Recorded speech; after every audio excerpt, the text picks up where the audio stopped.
those acts will be written the history of this generation. That was from Robert Kennedy. Thank you, Mayor. Thank you, Commissioners. Thank you, everyone here, for listening to me today, and thanks for being here.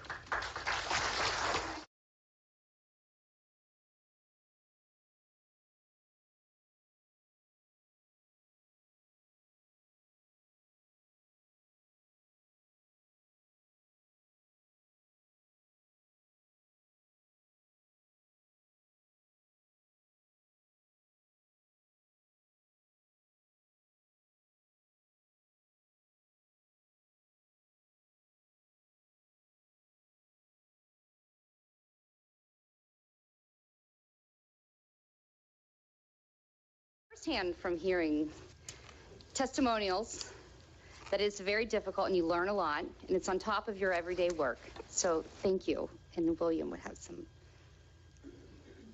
This is the certificate that Liz earned, and I might add earned, because she went after work to do all of this, and the mayor's mother spoke at the commencement, and she was spot on. She said, if people take leadership seriously, it helps us all.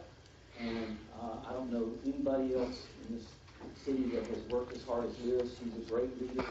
She has really, really stepped up, and I want to thank her and recognize her efforts. And I don't know if we have to take a selfie now or what.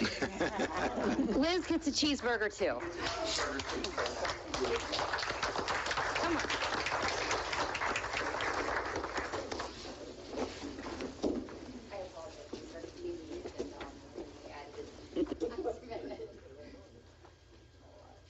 Oh, that's good. Yes. 1, 2, 3. Cheeseburger.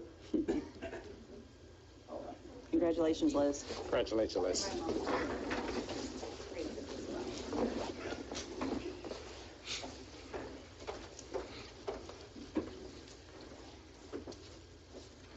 Okay, the next item we have is deletions and changes to the agenda, Commissioners.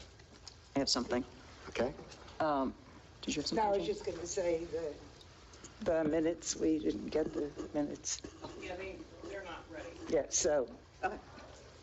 I was just going to ask the board and our city manager if we could move up number 11 under general business and replace it. Get what your thoughts are on moving the city manager. Possible action up. Any comments, Commissioner? I'm not opposed to it. Usually when it comes to stuff like that, we handle the city business first, traditionally, but it's up Just to, just a recommendation. Yeah, we have staff members here that for some of the other items. Okay, understood. So we're going to leave it as is? I would That's prefer up to to. you all. Okay. Yeah, I'd like to leave it as where it is as well. Okay. Okay, any other recommendations or changes to the agenda? Okay, seeing none, we'll move on to public comment. At this time, we're going to have public comments regarding items not on the agenda. Citizens are encouraged to speak. However, comments should be limited to 3 minutes. The 30-minute allocation of time for public comment on items not on the agenda. And at 30 minutes, we will move on to the regular business of the city. We have speaker cards on the table over by the door, and the reason we have those is for your name, the subject matter, and also your contact information.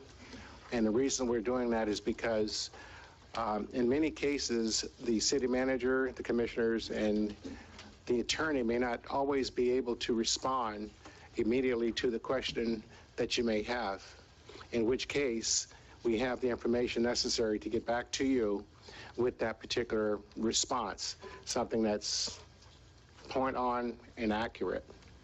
And what we'll also do, if that is a particular case there, once the particular individual at staff level responds to that particular question and gets back to you, it will be posted in the summary that the city manager presents each week. Just want to add, those are optional, so if you don't have to fill them out to speak, but if you would like to ensure that you get a response back, then that's our way of making sure we have accurate and current contact information. Okay, that being said, we need your name and address, sir. Okay. My name is Steve Scott, 2594 Lakeshore Drive. I'm here to bring an update and progress report on behalf of myself and the other 15 members of the unofficial Park Planning Committee on the completion of the Powell Parker Park Boardwalk and Kayak Launch. As all of you know, myself and our group have fought for the last 3 years against the boardwalk and against kayak launch at the end of Lakeshore Drive. This board and Mr. Whitson even gave our group almost 1 year to plan an alternative plan, but despite our best efforts between wetlands, engineering designs, money, and time constraints, it just led to the city back to the same original plans as the only thing that would actually work and satisfy the state who was breathing down the city's necks. Mr. Whitson worked with our group and myself to mitigate our concerns and is still working with us to make this a successful neighborhood park that it has become. Our neighborhood is happy with the results. I want to single out 3 persons, in my opinion, made this park a success for the city and our neighborhood. First is Commissioner Deborah Phillips. You were a great liaison between the citizens and the board. I really want to call you Mama Phillips.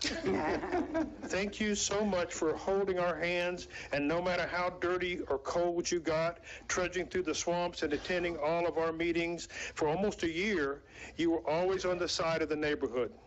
We thank you and hope you keep up the good work. Next is Commissioner Ken Bryan.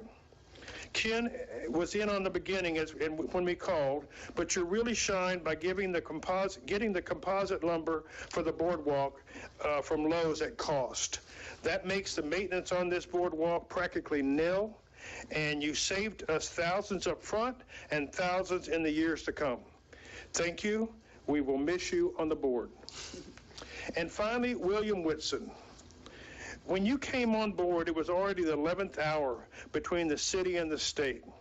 Larry Newsom promised our group the park land would not be built on, and he would square it with the state. He had inside people. And I think he honestly had good intention to do just that. But just like so many of the things Larry said he wanted to do, from building the new pier to building a handicap playground at Wickline, they never got done. Now just think about it. Hurricane Matthew and the money we got from FEMA to replace the pier was in 2016. That's 7 years ago, and the pier is still not built. Mr. Whitson wasn't around in 2016, but if the job he did with Powell Parker is any indication, I think that pier would be done on budget, and our city would be enjoying it right now if he had been our city manager. I think you handled the building of our park in the most professional, on time, and within budget as we could ask. Thank you. Now get the pier built. Thank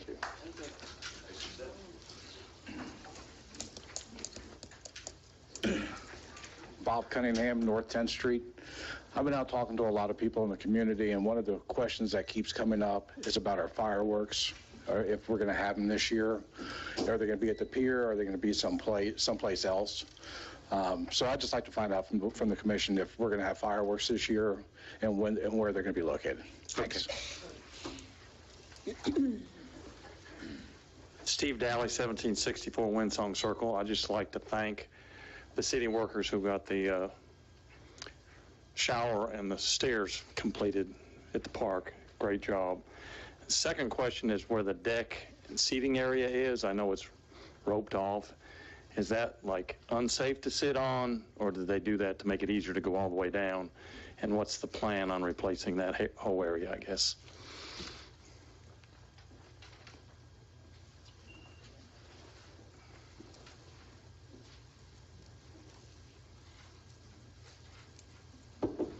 Straight, 1839 Oak Place. I want to talk about something very simple to begin with. I've had problems for quite a while with my trash service. Over the last year, it has accelerated to the point where I watch them pick up my neighbor's refuse of different types, skip over my house, pick up the next one. This has gone on for so long that I talked about it 2 months ago. I would like to request that the last 2 months that I've not put anything out, since y'all don't pick it up, to get a credit on my utility bill. Going forward, I would like that deducted from my bill. I've asked 6 to 8 times, not in this commission chambers, but through other channels, email-wise, to opt out, and I'll take care of it myself. I'm tired of battling something as simple as trash pickup. Now, once we're talking about value engineering type things that I'd like to get into next, I've started to do some due diligence on just city government. I've taken a look at city commissions in Port Orange, in DeLand, in Ormond Beach, in St. Augustine, just to mention a few. When I've looked up those commissions online, those folks do what they do with much larger city budgets and populations with 3, sometimes 4 commissioners. We have a pinpoint-sized village, I would say here. Try not to be disrespectful, but we are very small. I would say that we should bring our commission size down to 3, more in line with other cities that are even larger, and start to pare down our budget that has ballooned by a factor of 2 in the last year. The next thing I'd like to talk to is I started looking into the city manager's job description and whatnot, reading through it and whatnot, and the first city I called to ask them some questions about their city manager, this city is 9 times the population, 7 times the budget, and I asked them, I said, how many assistants does your city manager have assigned to them? The answer came back, can anybody guess? Anybody? 1. This is with a city size of 45,000 people. And that's just the beginning. The other thing I'd like to talk to is, with our property taxes constantly going up and the city budget's going out of control, in my opinion, we need to find ways to pare it back down. So I've looked in the macro view of the county versus the city. The county has a commission. The city has a commission. The county has law enforcement. City has law enforcement. County has fire protection. City has fire protection. Public Works, Parks and Recreation, on and on. As far as a property taxpayer, I think we are getting double dipped here. We need to look seriously with Mr. Sullivan about combining these 2 entities and taking the savings from that. Let the best employees get employed by this consortium, if you will. I will, thank you. And let's get these costs down. They can't keep going up. My wife and I are on fixed income. I'm sure a lot of other folks are.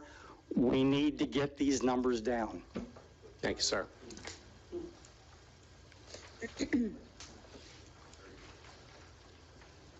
Susan Price, 2400 South Daytona. Yay, number 9. Thank you so much. Is there a date? Is there a start date to put the check valves in? Is my question. And my second question is, was there any update on the information about the damn easy doors from the FEMA being able to pay for that? Thank you.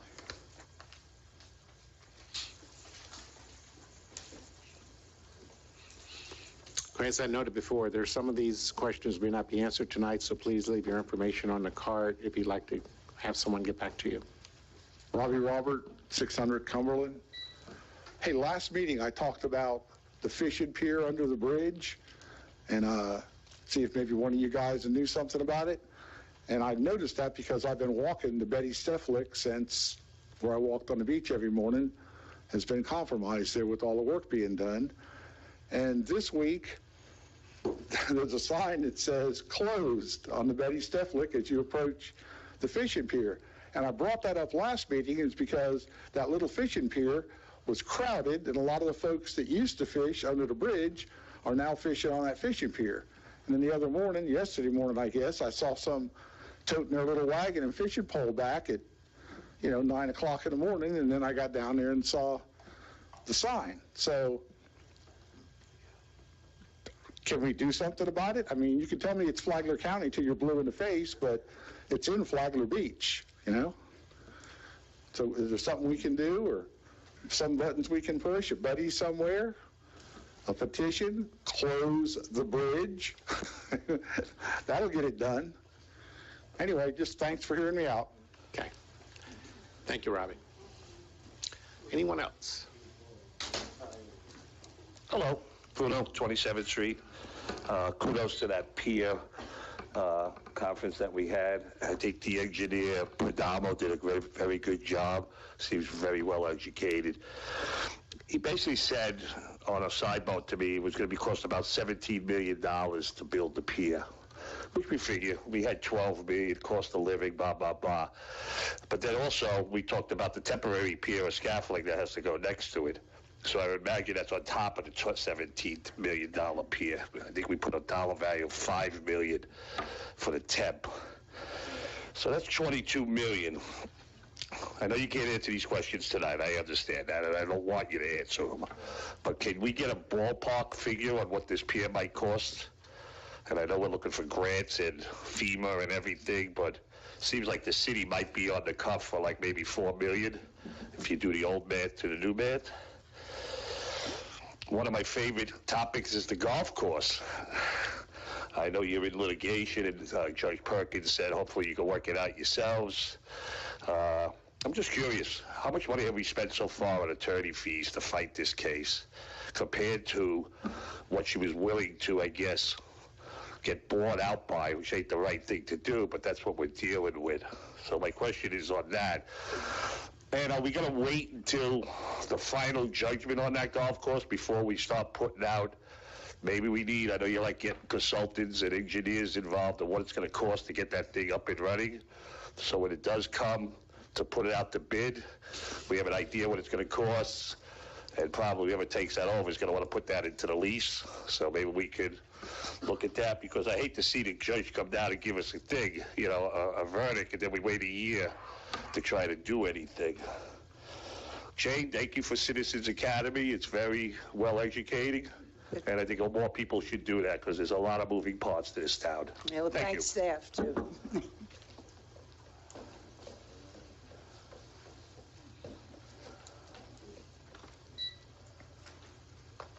Good evening. My name is Brian Beard. I'm a public affairs specialist for the Small Business Administration, Office of Disaster Resilience and Recovery. And I just wanted to share some information with you to ask your assistance to spread the word about our assistance available. We offer low-interest loans to those that have been affected by the hurricanes, to homeowners, renters, businesses, and nonprofits who might have had hurricane damage that's not covered by insurance. So we offer loans up to $200,000 for homeowners and up to $40,000 for homeowners and renters for property, personal property, and loans up to $2 million for businesses and nonprofits. For the homeowners, it's as low as 2.3% interest, and for businesses, 3.3%.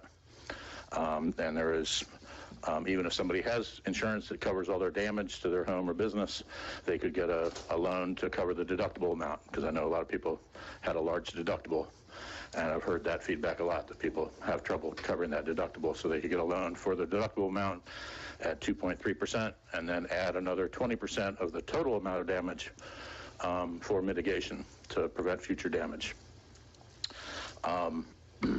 And even if somebody has a rental unit, you know, the home loans are for the primary residence, but if somebody has a rental property that they're renting out and earning rental income and paying taxes on that income, they could get a business physical damage loan to cover the damage that's not covered by insurance. And even if a business or a small business owner, such as rental property owner, did not have any physical damage, if they had a drop in income or sales due to the disasters, they could get an economic injury disaster loan to cover their loss of income. That'll cover, basically provide working capital to cover their normal operating costs, such as rent, utilities, fixed debt payments, et cetera. And so that's something that might be, you know, some residents might have that issue as well. I wanted to point out that the deadline for Hurricane Nicole is coming up on Monday, on the 13th of February, but there's a 15-day grace period. for people to apply, so we want to make sure that everybody's aware of what is available to them. There's no cost to apply for a loan, and if you are offered one, you have 2 months to decide whether you want it or not. So you could wait and see how it works out with your insurance company before you decide. But with that deadline looming, we want to get people, if they do have a need to cover damage not covered by insurance, including the deductible, to go ahead and apply, get in the system, and they can decide later whether they want that or not.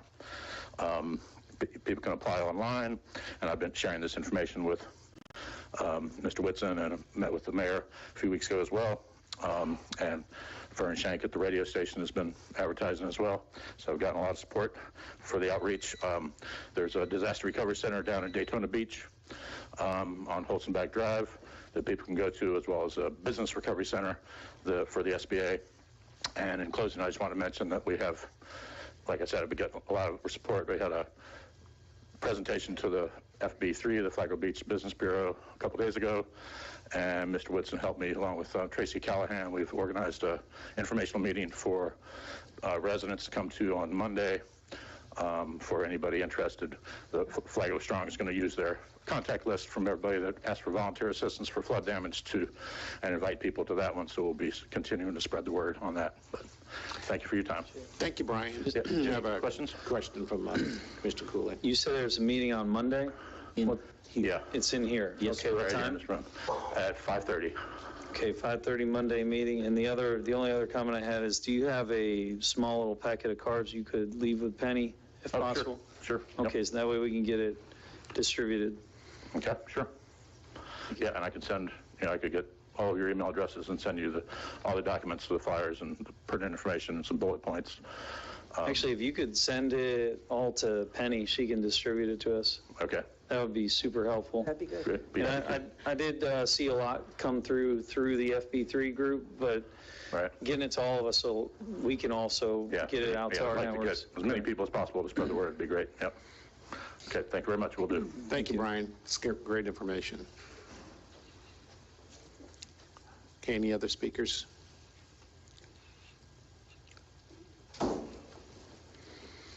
West Germano, 616 Yorkshire Drive. I live in a little community at the very end. We all live on canals, and unless you have a canoe, you cannot get your boat in there. It's super, super shallow. I know there's been a petition going around to get it dredged out. I've made several phone calls to different companies, can't get any assistance with it, and I didn't know if anybody up here could help. What you can do is leave your information there, and the city manager will get back with you on what's required in order to get them dredged out. Because we had a lot of requests, but that doesn't necessarily mean it's going to get done. Yeah, But yeah. At least we can get an answer to you, okay? Alrighty.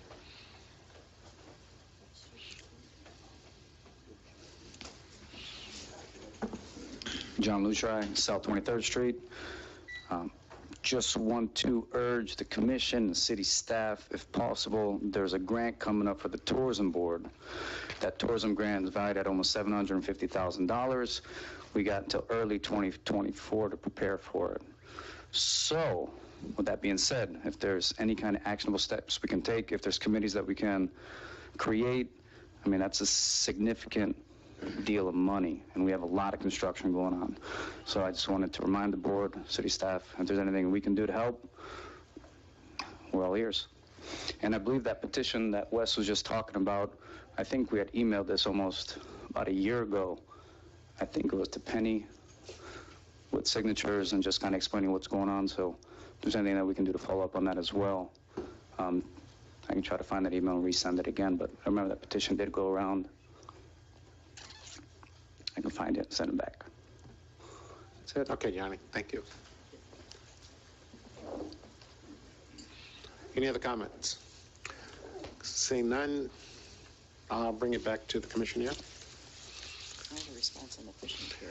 Okay, Commissioner Phillips.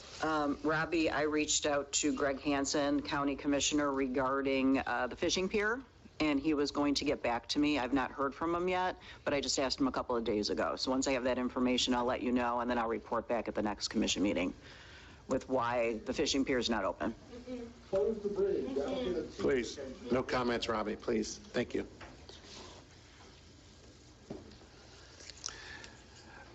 Okay, Mr. Whitson, would you like to address the fireworks, or do you want to get back to him on that? I need to get back to him on that. Okay. There's a lot of moving parts right now, so. But we could say that you're looking into just. He's trying. We've been working on it for some time, yeah. Well, is it worth just for the public covering any of the possibilities? That way you can kind of at least say what we're working on, not that one's going to happen or another, but. Yeah, we sent out an RFP. We got 0 responses. So that left us with, okay, what next? And I have coordinated with all the city managers and the county administrator, and we are working on plans, and we will be bringing back recommendations very shortly. Okay. Let's see here. I think Ms. Price was talking about some of the things that may be covered tonight on the. It's on item 9. On item number 9 in particular. And the fishing pier, you've already covered that, Deborah. Bruno, I think you're going to have to leave. I think we have your information. Bruno can talk to me offline, but I can answer some of those questions, okay. And I'd be happy to, and there may be other interested people. Okay. I'm happy to. I'll answer I'll answer what I'm comfortable answering to the microphone, and you can talk to me after if you want more detail. I might answer all the questions, I think, though. As far as the mediation set, yeah, we're working on, I think, March. I can't remember if we have a date nailed down, but mediation should happen in March, maybe late this month or early March, I think is the dates that we had put out there with opposing counsel. There was something, you probably saw me kind of either smirking or shaking my head at you a little bit. Cases don't get sent to mediation because the judge thinks it's going to settle or he expects the party to settle. They get sent to mediation because it's always, any case now, before you go to trial, you're going to go to mediation. So there shouldn't be anything read into that, good or bad. As far as expenses versus what the buyout, there was never a firm buyout number given, but just the speculative numbers that were thrown out in conversations. We're still under 1% of that number and legal costs. So if you were to ask, is it worth fighting? Yes, still worth fighting by a long shot. And then your last question, I think, was on should we go ahead and get bids out? Until we have possession, until the judge gives us possession, they are still the tenant. So we don't want to do anything that undermines that tenancy. But I have had conversations with the city manager, and the city is working on making sure that everything is as ready to go as it can be by the time we get to that trial date, short of sending it out the door. Thank you. Okay. Mr. Steve, thanks for the comments, and I think it was a community effort as far as the walkovers are concerned, and we really appreciate it, and we're very happy that it turned out the way it did. Penny, do you have a question?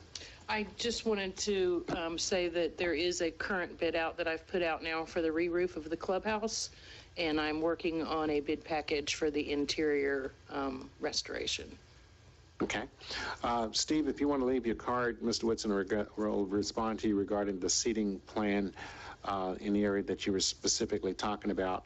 And in regard to the size of the commission, Drew, you can address that if you like, but it's in our ordinance and it's set by charter, not an ordinance, set by charter. You'd have to amend the charter. You'd have to amend the charter in order to do that.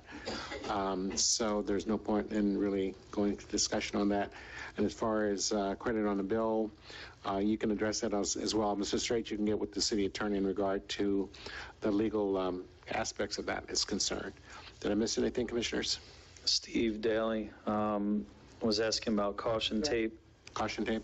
Yep, on the, I don't know the exact location. Steve, where'd you go? He's behind Scott. Steve, can you tell us the exact location you're referring to, if you can come up? Location for what now? You were asking about the caution tape where the seating is. Yeah, I mean, you know, where at the Pier Park, you know, that bench area that's closed off. So at the A-frame is what you're referring to? Yeah, I'm just wondering when can it open without the rest of it opening, or are we building the whole area back? Okay. Okay, you're talking about, as you're looking out the A-frame towards the pier? Yeah, the left over there where the benches are out. The handicapped walkway, yeah, the okay. benches. On the handicap tables. That's open. It's open. Where they put the shower. Yeah, that's open. The shower was good where they put in, but to the left of that, if you're looking, it's all open. The benches are out there on the. Oh, he's talking about the main deck. ramp. You're talking about the ramp area? Yes. Oh, okay. He's talking about the handicap area. Yeah. Yes. With it. There is I'm putting together a fact sheet. It's being cleared by the agencies right now and our engineering firm. The short answer is that area is secured because we do not consider it safe per the engineering report. And we are expecting the engineering report back any day now. And the engineering report is going to be sufficient to help us move forward with the bidding process in an expeditious manner, and that way we can run a parallel path. We'll have our bids out to correct it with all the engineering specs, and then we have already met with DEP, and they have promised us to expedite the permits as a group, because we have about 18 of these things closed right now out of the 52. So instead of doing one by one, I just didn't know if you were maybe going to plan to do something different there or better, or there was no way to make a ramp for the handicap that's No, we have to comply with ADA and all of the DEP rules, so we have to have it re-engineered, and we don't consider that area safe yet. Okay, I get that. I just didn't know if we were going to plan something more extravagant, better. You know, I understand that. You know what I'm saying? That's all I'm asking. One of the options we're going to put out in the bid. Can we just go ahead and get with him after? Okay, yes, I can do that. Yeah. Okay, any other comments, Commissioners? The only other things I saw we didn't get to is, I believe citizens can be removed from the bill for sanitation pickup. Is that true or not? It's by ordinance, but it's everybody pays. It's a flat rate charge. Okay, so folks can't opt out. Correct. All right. So even, all right. So we got that. And just to piggyback off what you said, it required a charter change. So to change the charter, you have two ways. It's got to go on ballot, no matter what. How it gets there could either be through the petitioning process, or it can go through commissioners can get it put on ballot. Either one of those. And then as far as the staffing goes, that's something that we would handle during budgeting in July. It would be helping, deal with the recommendations and how the money's going to get spent and the structure of that. Hopefully that gives a little bit more insight on that. Plus, we only do have one assistant to the city manager. Commissioner, I didn't hear what you said. I said that we only have one assistant. The way Mr. Stride put it, it sounded like we have multiple. We have one, we have Katie.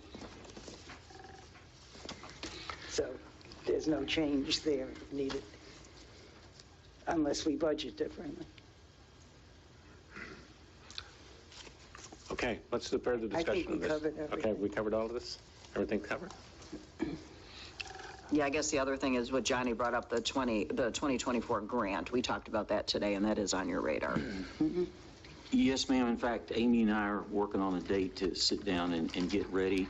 And I'm glad to hear Johnny say that, he has some folks that may come forward with ideas. We're all open about that, and we'll be happy to pursue that. Well, and I spoke to Johnny about this as well, and what he's talking about doing is actually putting together possibly, a team that can help address this. Of course, it would have to be on the sunshine and that kind of thing there. But very much to what the folks at Palm Coast did with full-time employees, because they had about 5 or 6 employees working on theirs full-time. I also spoke to Johnny. I think Johnny's going to make sure that no one lets this one fly under the radar. So thank you. I think there's a lot of people that are going to make sure of that. Oh, yes. Great. Okay, next item we're going to move on to is, sorry, we closed public comment. This is consent agenda. And it's approved the regular meeting minutes, and I think they're not ready yet. Okay. We have the new item. Sole source. 7 and 8. Okay, so 7 is the approve the application for the St. Johns River Management District for the Ready Grant. You have 6A? 6A? For the sole source vendor.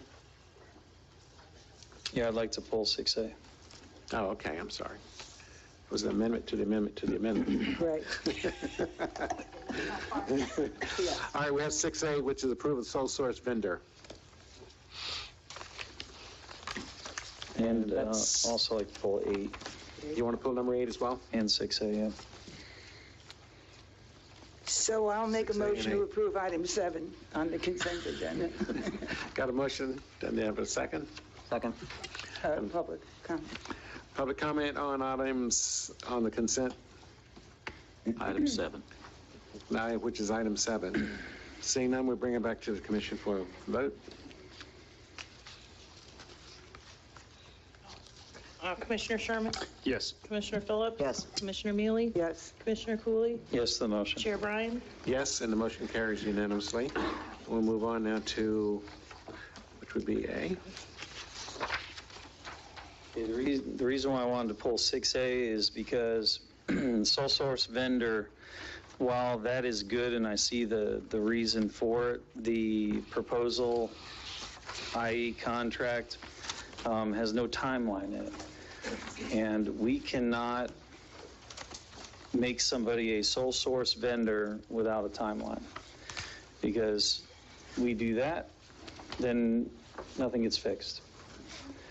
And while we do want them to be the sole source vendor for the highway lighting, because they're one of very few that are certified to do it, I agree with that part. However, we need to add something into the contract with a timeline, whether it be 90 days, 120 days. It needs to be finite that this job is going to get done. That includes ordering the parts, back order, or anything like that. I don't want to lock us into a particular vendor and have us get stuck to a never-ending list of, back order. And I mean, you can already see how that would go. Yeah, Mr. Woodson, is there a guesstimate that we could put on this with the possibility of extending it with the consent of the board? Yes, sir. I've talked to the commissioner about it. It's an excellent point. I would feel comfortable with the 120 days. And I also would feel comfortable if there's any problems to bring them back to you, because there are supply chain problems with certain, items that are involving electrical and things like this. So if there aren't any problems, I'll get back to you, but I think they can pull this off in 120 days. Okay, so the understanding is, commissioners, is that we put 120 days on this particular sole source. However, if it exceeds that, then the city manager would come back and ask for an extension. Is that correct? As long as we have some type of escape clause in the contract. Well, what we can do is it can be transmitted to the contractor with the condition that expressing to them the condition, and you and I can work together in that language, that it be completed within 120 days, subject to extension by the city commission. Yeah, we would put that in the notice to proceed. Couldn't we do that, Drew? Okay, do we need a motion on that or just consensus? You still need a motion to approve the sole source, so that can be part of the motion if the motion maker so chooses. Okay. I make a motion that we approve item 6A with the addition that the condition being that the work be done within 120 days, subject to an extension approved by the commission. Second as amended. Okay, I got a motion and a second. Any public comment on this particular item? Okay, seeing none, we'll bring back to the commission for a vote. Commissioner Phillips? Yes. Commissioner Mealy? Yes. Commissioner Cooley? Yes to the motion. Commissioner Sherman? Yes. Chair Bryan? Yes, and the motion carries unanimously, and thank you, commissioners, for calling that one out and paying attention to it. I think it's important. Commissioner Sherman? Me. I'm sorry, was it Cooley? The other guy. You look alike, you got the same color shirt. Yep, I did second as amended. Okay, let's move to the next item, which would be number 8. All right, the reason why I pulled this one, and city manager, you talked about you were going to pull history on this. So here's my concern with doing this. I think that the definition of the fees is getting a little bit distorted.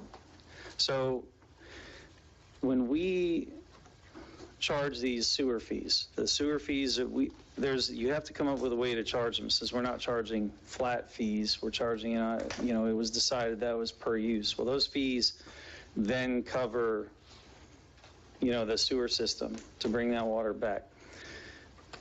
But that was never, the way it was designed was never to be on a strict per use, or if it would be metered.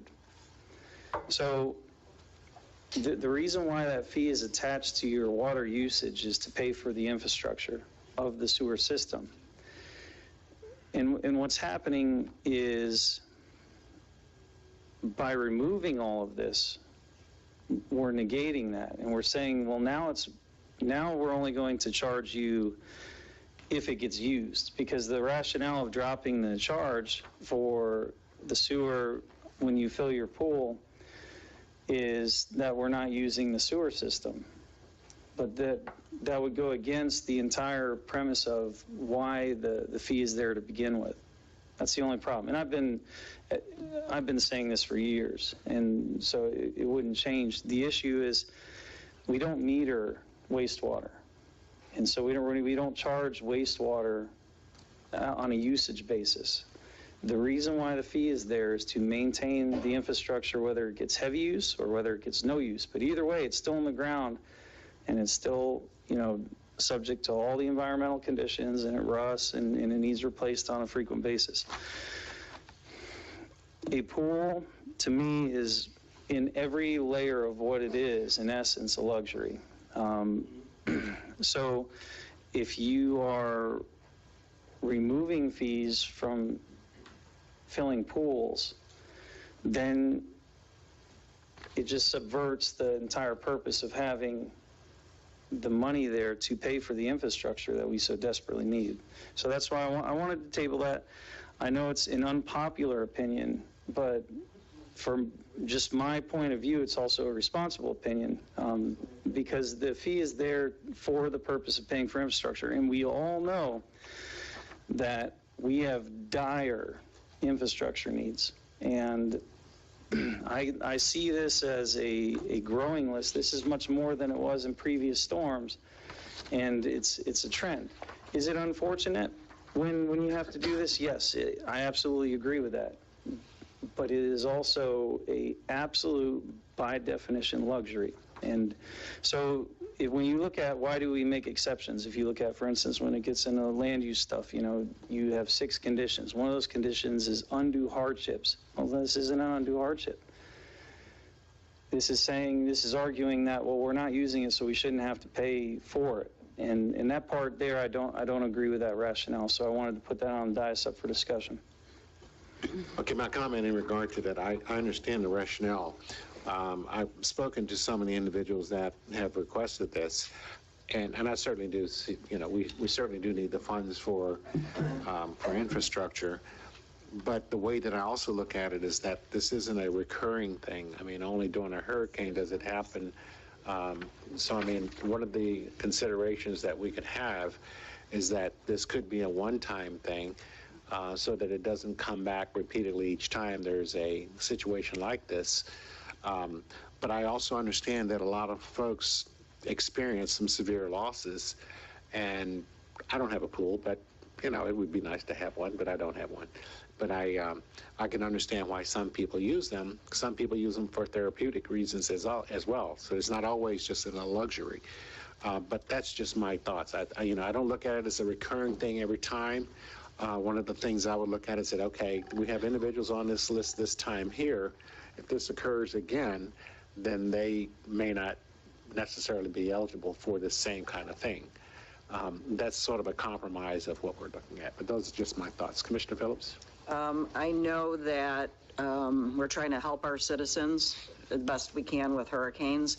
Mr. Whitson, do you know if we gave these sewer charge credits for Irma? I asked Rhonda to check on that, and I believe the answer is yes, that we did consider that. It says so here, sewer credits. I know, I'm saying it for the, yeah.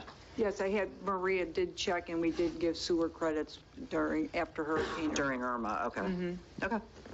Here's where I have some concern. I brought this up with William in our one-on-ones as well. You'll see some of the issues, concerns are debris fell into the pool and it had to be refilled. They weren't flooded. They didn't have the intercoastal come in. I own a pool across the street from the ocean. I had huge amounts of sand in the pool. My pool had to be drained, scraped, everything else. It was $500. I didn't call the city and ask for a credit, and I feel like we're going down a road for the future that it's something we may not want to do. We're going to now have residents that are like, oh, I have debris in the pool. I need to drain my pool, I need to clean it, and I'm gonna now put it on the city's dime. We're trying to pinch pennies every single way we can in the city. And like Commissioner Cooley said, it's a luxury. And there might be the few, Commissioner Bryant, that says it's for therapy, but this is one of those things we gotta put the genie back in the bottle. It's a road we cannot go down, and I would rather spend the money helping residents whose homes flooded versus their pools flooded. Okay, Commissioner Mealy? Okay, different point of view. First of all, it is a one-time credit. So right there. We're talking about $2,500 to cover all of these people? Rhonda, yes? Yes, that's correct, Okay, Commissioner. so it's not thousands and thousands? No, ma'am. Yes, a pool is a luxury, but it also increases your property value. If you can't afford to get it fixed, you have to, fill it in? I think giving them a one-time credit is not going to hurt or help how much money we have in the infrastructure funds. It's $2,500 altogether. For this storm, but next year will be a storm, and the year after that will be a storm. We have to We're be forward talking now thinking. about this one. Maybe Right. I won't feel the same way after, my point of view. And that's why I offered, a possible compromise was that once you receive this, you can do it again. I mean, that's just again, a little compromise to help some of the folks. This is a good compromise. To do it repeatedly whenever there's a storm, I think that would be something that's undesirable. Just helping the thought process here, rather than once you can never do it again, how about once per year, if that's the compromise route you want to go? Because it's hard to track forever. Once per year is easy for staff to track. Okay. I don't know. I don't know if I necessarily agree with continuing to do this year over year. I mean, what if next year we get 4 hurricanes, and every hurricane, everybody's got to get their, is going to come forward and need their pool. And I think kind of what the mayor said, well, what about the people that don't have a pool and their house is flooded? Or they're not coming to the city to say, are you going to come rip out the drywall out of my house? So I think that's my concern is that, we're setting something up that we're going to continue on with this path. No, but we're not charging them for having drywall. We are charging them for sewage. I don't see that analogy. Okay, I mean, that's why we have discussions, entertain the ideas. Any other comments, commissioners, and I'll open up for the public. Okay, I would like to open this item up for the public, for public comment, please. Yeah, Denise Strite, Oak Place. The sewer, really, seriously, when we bought our home here years ago, and before we even lived in it, before we did nothing to it whatsoever, didn't even turn on the water, I paid sewer fees for a long time before I ever drained the first sink in the kitchen, before I flushed the first toilet. Are you kidding me? And no, you know what? And the grief that you put me through over a late fee of $10 for 3 years, and this one here is sitting here going, oh, well, $2,500 isn't going to hurt us any. You didn't have a problem with me with it. I have a name, thank you. Please, no discussions. Thank you very much. Well, I'm not going to be called this one here. I understand. I'm disappointed, but not that disturbed. So my water bill last month was $385, and we paid it. A good portion of that was that sewer charge. So what I hear from Commissioner Cooley and Mayor Johnston is it's not a sewer charge, that it's a usage charge, so it's a tax. So if it's going to be a tax, let's move it to a column, and you have that on. Does somebody have a water bill here? I'll give you one. On them? I mean, you have a spot where we pay for the privilege of having water, and we pay for the privilege of having sewer. If we're going to move that, if that sewer charge is a tax, let's put it with the privilege charge and not have a sewer charge. You don't track it, you just charge it equal to your water bill. So, and if you got your pool done for $500, I had mine done and acid dipped and it was $600 plus the water. So you got a pretty good deal. Mine still had to get the water too. So, yeah, but I'm just saying, if it's a tax, and that's what I'm hearing, don't tell me it's a sewer fee. You're doing a service for me. That's a lie. You're not doing a service. You're just a tax it's another name for a tax. Simply. Okay, Rob. Thanks a lot. Okay? All right.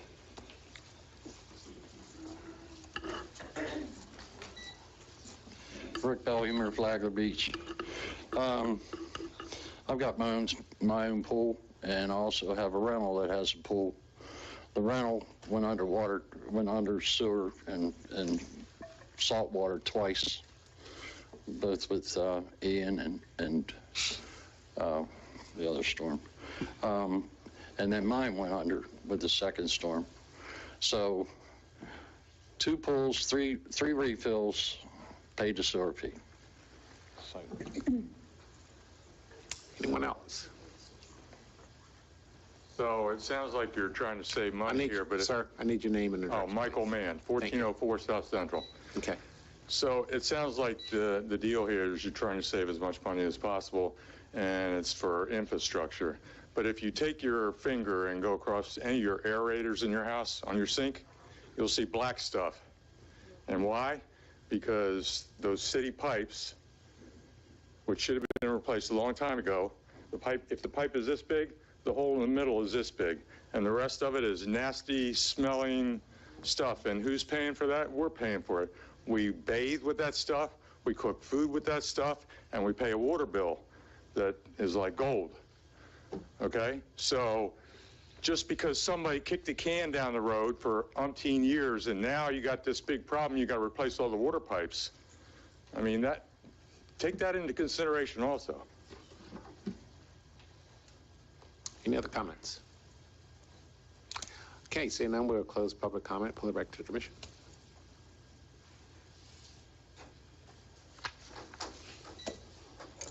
Before we vote on anything or make any suggestion of what to vote on, I know we've done this before, but Rhonda, can you explain, please, what the different fees related to sewer are? Because some people don't seem to understand.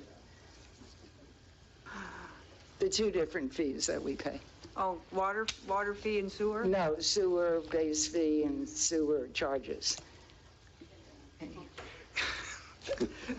So your sewer base fee that you pay at your monthly utility bill is just to basically operate the facilities, whether it's the wastewater plant, the water plant, and the people that work there. Now, your flow fees, your sewer flow fees are the fees that pay for us to repair what's underneath you, to deliver the water. Am I correct in that, Mr. Whitson? Yeah. Okay. Thank you. Okay, I'm going to recommend that we ask staff to waive the sewer fees to these people who did apply. I don't know why other people didn't, but to the people who did apply one time this year.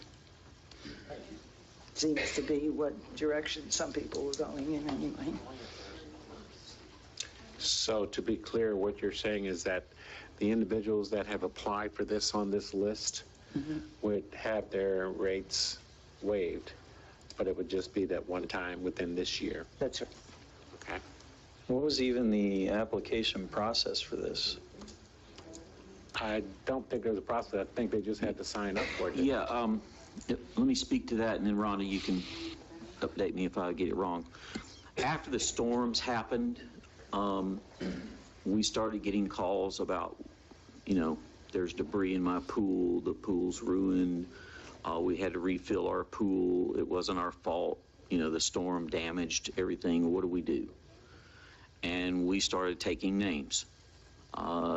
Anybody called in and complained. And so this was the list that that came up, it was complaint-based for customers that took the initiative to call. We did not open it up to everybody. We did not advertise it. I felt like after we got a couple of complaints, well, let's just keep a list and see, you know, one or two people, you know, fine. But when we got more and more, we just kind of kept the list. And that's my understanding is how they did it under Irma. Is that correct? Yes, that is correct, sir. Okay. While you say you didn't advertise it, this is not the first time we're hearing about this. You did mention it at meetings before. I have mentioned it. Yes, ma'am. To be fair, should we advertise that if you had to refill your pool, we had one commissioner or one previous commissioner stand up and say he had to do for 2 pools. Advertise that this is an option that the city will cover? I mean, well, it's not fair that if you just complain. That would be up to the commission, but I will tell you that we have usage data on every complaint, so we know that the delta. But I'm saying the non-complainers. Yes, ma'am. I understand what you're saying, but what I'm saying also is if you did that, you would want us to verify that there was extra usage in the appropriate time frame. It's not just extra usage because you decided to fill your pool up. It's during the hurricane period, and we could track it that way if that's the desire of the commission. So real quick, what is the average cost per customer or individual? Well, when I did the calculations, we figured probably around a 20,000 gallon pool, and it would be, I think anyway, it averaged out to be like $100 per person that they would get sewer credit.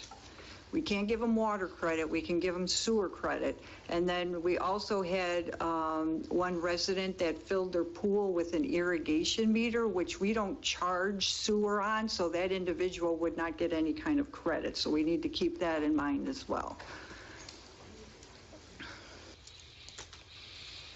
Okay.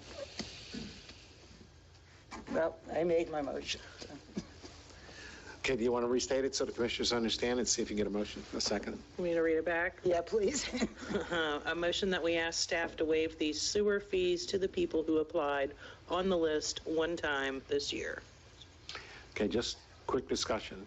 So if we do this and the word gets out and then other individuals start a whole nother round of calling complaints. in, what do we do? Just for clarity. Another agenda item. Well, I think in the interest of fairness, if you have the data, I think you would apply it uniformly, would be my expectation. Okay. Absolutely, and all I was saying was, we know when this happened. We have the meter readings, the data. So if somebody says, oh, I lost 5,000 gallons of water and I want a credit, and we saw that the 5,000 gallons of usage was in January, we know that that's not legitimate. You see what I'm saying? In other words, Yeah, it have to be tied back to the event period. Okay, I'm just looking at different scenarios of what could conceivably happen. Just clarification on the motion. You're talking about the usage, the sewer usage charge, correct? Yes. Okay. Okay, we have a motion. And I guess I can amend my motion to include, oh. Okay, I have a motion. Do I have a second? So if I amend my motion to include new people who can verify that they fall within this category and they can prove that their sewer usage was higher during the hurricane time, to include them as well. Okay, so it's still part of the... One suggestion, friendly suggestion? Sure. That there be a deadline for that. Yes, I was going to ask you I would just how say long. maybe in the next 30 days that we just have a cutoff 30 date. days? Yeah, we just have a cutoff date. Okay, so the motion been made with an amendment to have a cutoff date of 30 days. Do I have a second? Sorry. Okay, the motion dies because we do not have a second, so we move on.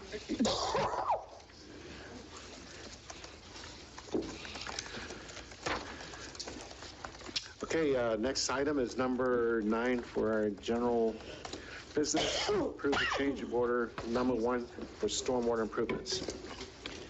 Thank you, Mr. Chairman. I will kind of set this up for everybody and ask David King to come forward, our lead engineer, and he will be supported by Lee Richards, our stormwater manager. We have struggled with our system in terms of stormwater, and it's in need of repair and maintenance. And this list came forward after we did a lot of looking at the performance of the system during the storm events and a lot of follow-up afterwards. So basically, it kind of started out in our capital plan as we're going to replace, this gator valve. And we'll show you what that looks like in a minute. Well, then the storms came, and we did a more comprehensive look, and we added to the list, and that's what the change order is about. So with that, I'll ask David King to share with you where these valves are. We have about 36 outfalls, Lee, in the city, and this motion, this change order would address the 11 most critical, in our opinion, and then we would have to budget for more down the road if needed, but we want to make sure that if we do more, that there's a real justification and need for it based on empirical data and performance, and we're still going through that process, but we know what the top, well, it's usually the top 10, but let's just call it the top 11 this time. So, David? Good evening. David King with Mead and Hunt. So yes, tonight before you is a change order number 1 to the current contract with DB Civil, who's the contractor on your fiscal year 22-23 stormwater modifications project. And that original project has one of these valves in there already. But leading into this project, and due to some concerns of the residents, city staff had us look at the valves that were in place already. So over a number of years ago, different projects, some of these tidal valves had been installed. 2 different types. There's a duckbill style. That's Tide Flex was the brand name of it at the time, and most of those were installed on the north side of town. And then we had some flap gate valves, and these were aluminum flat gates. I forget the brand. And looking at these valves, we found one on the north side that is missing velocity, some debris or something had knocked it off. And then the ones on the south end of the town, the flap gates, we discovered, and with the help of the residents too, is that during certain events, especially when you have almost equalized water on both sides, those valves will, quote, float open and not do the job that it's supposed to do. When you have a greater head on one side than the other, they do hold tight, and we tested that, but during certain events when you have this situation. So we wanted to have a more resilient valve in place and serve that duty, which that duty is when the tide is rising and has the potential of backing up into the existing stormwater system. This valve protects that stormwater system, protects that water from entering the stormwater system, protects that storage that we have upstream of that valve, and until the time when water overtops the adjoining land, which in some cases is pretty soon, but during that window of opportunity that this valve holds and holds that stormwater back.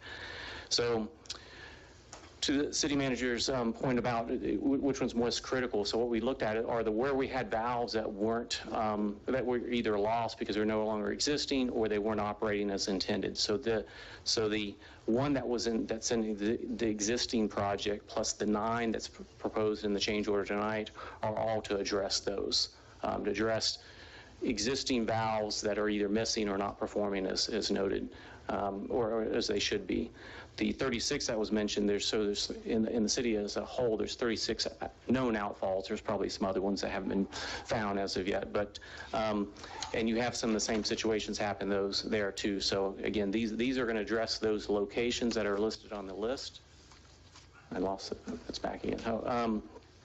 But there's others, and the priority that's on the list before you tonight for these 9, what we decided is to look at the directly adjacent lands. So basically the lands that are lower adjacent to these valves and would get impacted by a rising tide. If everything was rising together, which ones would get impacted first? And we put them in that order, if you will. So if you do so choose not to award all of them, and you do want to pick and choose based on priority, that's our recommendation of how you should prioritize. I do have with me tonight, or with us tonight, is Richard Neal. He's a representative of WAPRO, which is the type of valve that we're proposing to install. These valves operate much different than the valves that we have in place right now. At the time of these valves were installed, WAPRO, if they were in business, they weren't doing business in Florida at the time. So I'll be happy to have him come up and explain a little bit more about the valves. Okay.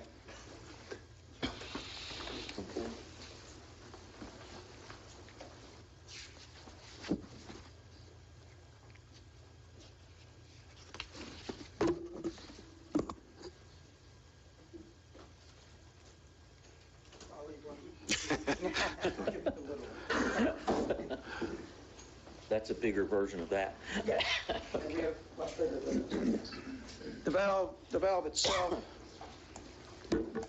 is designed specifically for storm water, and it's designed to hold the water back from coming up into the street through your existing infrastructure. We have over 2,000 of these in the ground in Florida and approximately 3,000 in the U.S., all operating from basically Key Largo to here in Florida, St. Augustine. And we have them in Daytona, New Smyrna Beach, St. Augustine, of course, and Palm Coast. What the valve is, it's 316 stainless steel, so it's impervious to your saltwater applications. As the water builds up behind the valve, trying to come back from the river, it pushes through, it's inserted into the existing pipe. And what it will do is push and open the valve. That allows the water to come out. But then as soon as the water stops flowing, the valve is shut. And that stops the salt water from intruding back into your system. The valve itself is fairly lightweight compared to what you've been using, both physically, so installation-wise, it's a little easier. And we can modify the valve to fit what the situation is in the ground or in the pipe. And we can adapt to any size pipes, and I think we have quite a variety of them on this one. But we have a proven track record, and we stand behind our product 100%. What kind of maintenance is required, for example, the rubber component that's in there that actually opens and closes? As far as maintenance, there's really no maintenance, because once the valve is installed, the only thing they have to do, they'll be able to tell if there's something jammed in the outlet portion itself. Could be a beer bottle, anything, dead animal. We find most anything. But if it's letting water come back up onto the street, all they have to do is go out and check the end of the pipe. Something is in there. But physically, there's nothing to maintain. The hypo-on diaphragm will perform at this point, I can tell you, 25 years.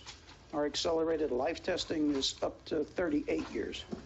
And at this point, we're not experiencing any failures. I just got questions because I'm around the water a lot, I guess. What about barnacles? What is the material made of in order to discourage barnacle buildup? Well, the body itself is 316. Say it was. Don't look at me. Okay. The body itself is 316 stainless, and the barnacles will attach to this. This is the only portion that's exposed. They will attach to the stainless. They crawl up on the diaphragm, but as soon as it opens, pops them off. They fall off. Okay. Now, they will get up there and they may sit there, depending on how aggressive your situation is here. But we have them throughout Florida, and my suggestion to the maintenance folks, come around with a little rubber mallet, just tap around it and knock them off. Okay. In our installation manual, there's one sentence. It says, check occasionally. Okay. That's the maintenance program. Commissioners, questions? So Do these have a warranty? You said the lifespan on them's over 25 years, but I didn't see anything about a warranty. Is there a warranty? Physical warranty is 2 years. After that, if you call and we get a call with a complaint, there's a problem, we will come out and evaluate it. If it's just due to the fact that nobody removed any debris in here, then we'll work with you on replacing the valve. You know, you have a warranty on your car, but if you abused it, they're not going to replace your car. Okay, so what it essentially means is that we as a city need to have those on a revolving type maintenance program. I wouldn't say a schedule. Yeah, I wouldn't say a schedule, because they'll be able to tell immediately if it's not functioning, because the water will come back on the street or it won't discharge. So there's not really a fixed time or anything, but if your people are out and about and somebody calls and says the street's flooding, someone's going to go down and take a look at it, and the maintenance department just needs to take that extra step to go down and check the pipe. Yeah, and all of these locations, they are mapped outfalls. We are installing many times in the upstream structure, so they're more accessible. In each and every case, we're putting it somewhere where it can be maintained accessible. City does have mapping. All of the outfalls are currently mapped and designated. So what we'd recommend is that city just be on a rotation basis that you would go around and review these things. Many of our clients do this before storm season. Great time to go check your stormwater system. So. Okay. Yeah, make sure the debris is out of the ditches. While you're there, check the valve. Okay. Commissioner Cooley? Okay, a couple other questions. Lee, this might be for you or this other gentleman. So we have a list of 9 that we're doing right now on this sheet. And then we have 36 total in the city. So I guess the question is, how many are working now, if any? But the other question is, if we're addressing 9 out of 36, and those are the worst ones, we're still not solving the problem. We need to go another level or 2 down, because you have a topographical map that shows where all the flooding was and where those pipes are. How many of those need addressed to solve the problem? I can tell you that this list reflects the worst. Hit the button. Hit the button. Oh, I'm sorry. You got to hit the button. So as I was saying, these are the worst ones that are mainly down on the south side. We find out if something is wrong by residents complaining that water's backing up. These represent the worst complaints. We could have a program to do all 36 over the course of a few years, because it is pretty pricey, and we could spread it out. Okay, Lee, I'm sorry. I'm just going to say, I'm looking at the list here as well, and I know we talked about 11th Street, but I don't see it on here. North 11th? North 11th Street, because that's an area that a couple of houses flooded severely, and I think we even said that there was not even a valve of any type there, or it was missing. You can see North 10th Street. Okay. That's where the outflow It's on 10th Street? Okay. I can help out there too. Right. So they are, quote, the worst ones.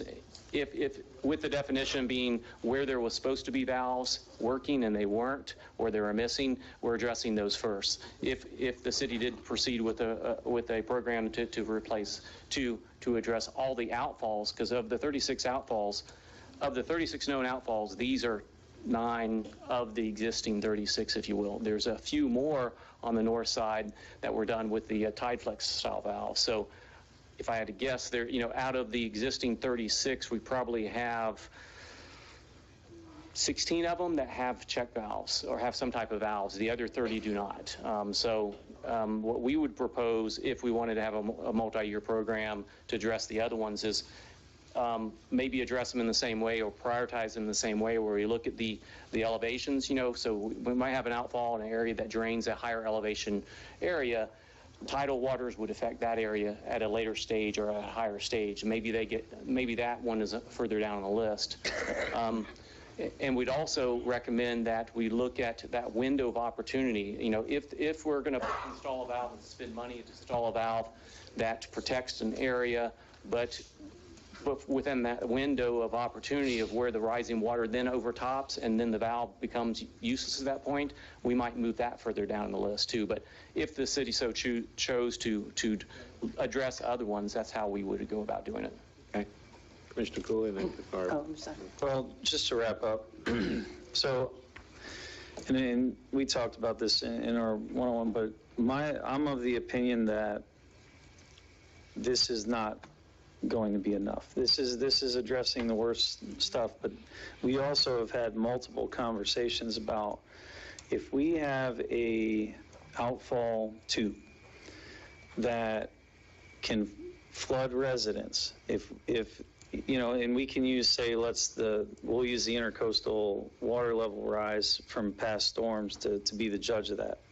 Obviously, you don't need one of them if it's never been an issue in any of these storms. But in any of these storms, I think if we're going to move forward with this, it needs to include all of them that were affected by the storms. Because we even talked about, if we have to, we can pull a little bit from reserves to complete this, but we can't. There's no multi-year phase-in of this. This is just my opinion.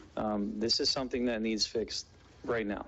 So what we're talking about doing then is just doing budget season, focusing on how much we actually want to budget for replacing all of them over a period of time and how much we can actually afford each year or 6 months or whatever it is. Well, I would be a little bit different. I would say not during budget, but we would address it potentially now and say the overage that we would need to pay for this particular initiative to actually solve the problem for the island, right? Would that money would come from reserves. And we don't know the number.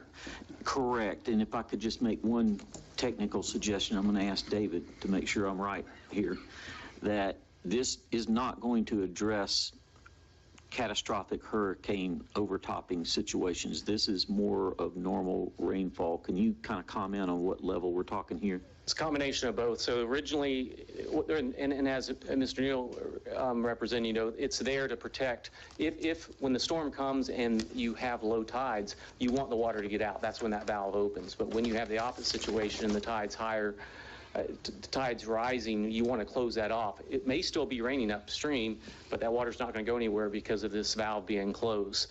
So it helps, these valves help during that storm event to let water out and not let water back in. And when we speak to the problem or the catastrophic, if we think that, if we're defining the problem as a catastrophic event, yes, these valves will not do anything at that point because the land's over top at that point in time. So the valve, everything's inundated at that time.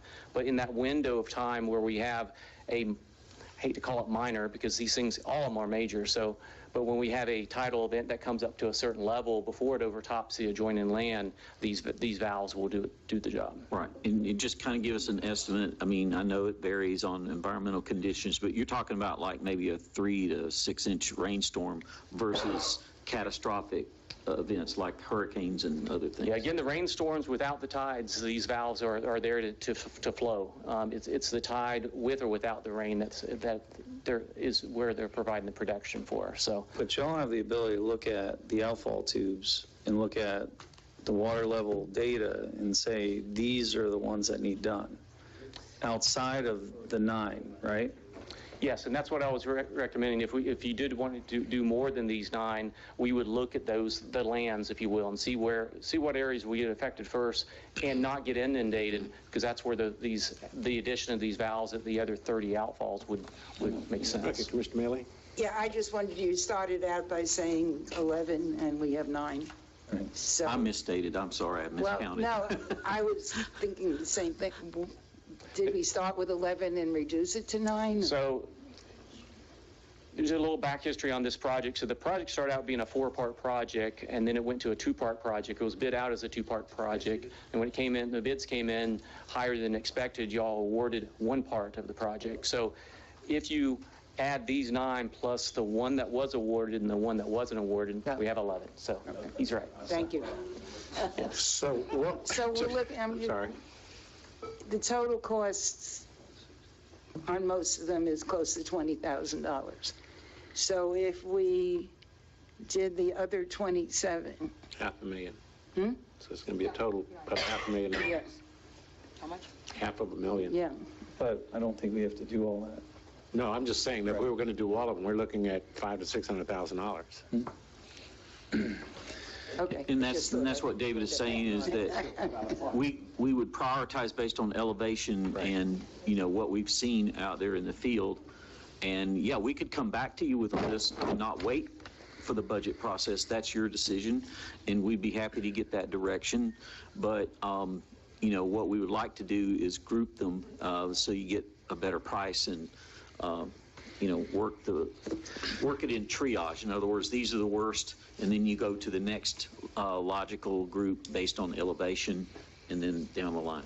Because you're going to have to do some research, I'm sorry. Yeah, no, that's it. There's some research you're going to have to do with the others. Most of that's in-house, though, utilizing the city's existing stormwater maps and topography maps that we have. That will take time to do. That can happen pretty quick, yes. Just one comment. So this is for 161,000, right? Right. So, and this is just my thought. I'm of the thought process that if we're going to spend 161,000 to address the really, really, really critical ones, right? Then we can pull the rest, whether it be another 200,000 out of reserves, to just be done with it. And they can use our data, address all the ones that they view as a risk, and then we just pull a balance out, and then it's just one project and done. Because that could be potentially, it could be incorporated in this project because it's easy data to look at, right? That's an option. We could come back to you with another change order with additional valves to whatever level number that y'all recommend. But that's the key point. They would have to come back with another change order. You do not have that change order in front of you right now, so you could not approve that change order yet. That's fine. Yeah, we just to make sense of this, if you chose to award the change order tonight, we could go ahead with these. We could do the analysis and bring you back a second change order to address the rest of them based on elevation. Is that right, David? Correct. All right. So essentially, we knock out these nine now, right, and then come back with maybe another 9, potentially, or, okay. Right. Okay. And not even knock them out, just get started and come Right. back in 2-4 weeks, whenever the next meeting is, that you have the information available. Mr. Phillips? David, if we approve this tonight, when can you start, and how long will it take to install the valves? So it is a change order, and it's a change order to the existing contract. So we do have that existing contract right now, the work that was already awarded is supposed to be completed by, substantially completed by April 2nd. So if you notice in the table there, it lists 10 days per valve. That's what the contractor requested to get added to his contract. So if we added the full 90 days, now we're talking, what, May, April, yeah, 3 months later, if you will. So, and Richards is guaranteed, you know, almost said guaranteed, I shouldn't say guaranteed. I heard it. He's assured us that, the time frame to get the valves in place will allow the contractor to do it within that time frame. So we're looking at May, June, July to have work substantially complete by July 2nd is what, if you awarded all 9, i.e. the 90 days. Okay, and would we start, you've got location here, would we start at the top, or? It'll probably be based on availability of the valves. There are some that that Richard has available, some that will have to be produced, and we already have one on site, so it's going to probably be based on that. And just for clarity, and I think the point was made before, this is not going to be the do-all for everything. We're not talking about significant major events, which could, like hurricanes. I just want, folks to understand that this is going to take care of normal type of water situations that we have. No, but it's we're gonna have logical. other- If the river is overtopping, I know it's logical, but still, I'm just, for clarity, I want you to understand. Well, this is going to make our infrastructure work as it's Oh, supposed to. absolutely. And that's Yeah. what I'm concerned Sure. about. But I want all of them to do that. Yeah, okay. All right, One last question to the vendor. Are these valves pretty much in your warehouse? Are the materials available to make them? I mean, how long of a lead time here are you talking about? Access? Materials are on standby at the factory for all sizes up to 42 inch. I don't think we have anything bigger than one. So it's not going to be 6 months order lead time or any of that? That's what I'm getting at with supply chain. I'll take a guess right now that we probably have minimum 50% of them in stock in Miami. Well, and that doesn't guarantee July 2nd. And the other thing we're going to do to ensure that we get these things done timely is, and it's proposed in the change order too, is we're giving the change order to the contractor, but we will somewhat instantaneously pull the purchase of the valves back out of that change order to do an owner direct purchase. That allows the city to save on the sales tax, and we can initiate that fairly quickly. Richard and I were talking about once we got to check a couple things in the field because there's different size or length of valves based on the installation. Once we confirm that information, he can put the order in while the city's getting their purchase order ready. So. okay. So even if we had half of them sitting in stock, You can still work. we could still start the work and have the rest of them here before you finish. 90 days is more than adequate for us to supply them. Okay, if we don't have any more discussion, I'll open up for public comment. Did you have another question, Commissioner? Yeah, I don't want to beat a dead horse, but if we approve this, I would hope that we're not just going to approve this phase and then let it go until there's a problem. I hope that immediately there's a follow-up, as long as this dais agrees that that's something that needs done. We need to address all of them that are at risk, not just the criticals. So do we have a consensus from the commissioners here that once this is done, in the next phase, we'll come back with another change order, correct? Yes. I would say not when these are done. Get No, I mean, not when started they're on done. it now. I mean, when this one is approved, Okay. then we can go Yes, into the next if change you order. approve this change order and direct us to Right. start on change order Then you bring 2, the we change can order do number that, 2. yes. Perfect. is that two separate motions, Drew? I think the consensus is enough on the other. I think what Commissioner Cooley was looking for was just commitment from the rest of the board Right. that is what you all want to do, so staff knows that is what you want staff to bring back to you, and I think that's been heard. Okay. All right, we can open this up for public comment now, please. Anyone wishing to comment on this, please come forward. Go ahead. Flip a coin.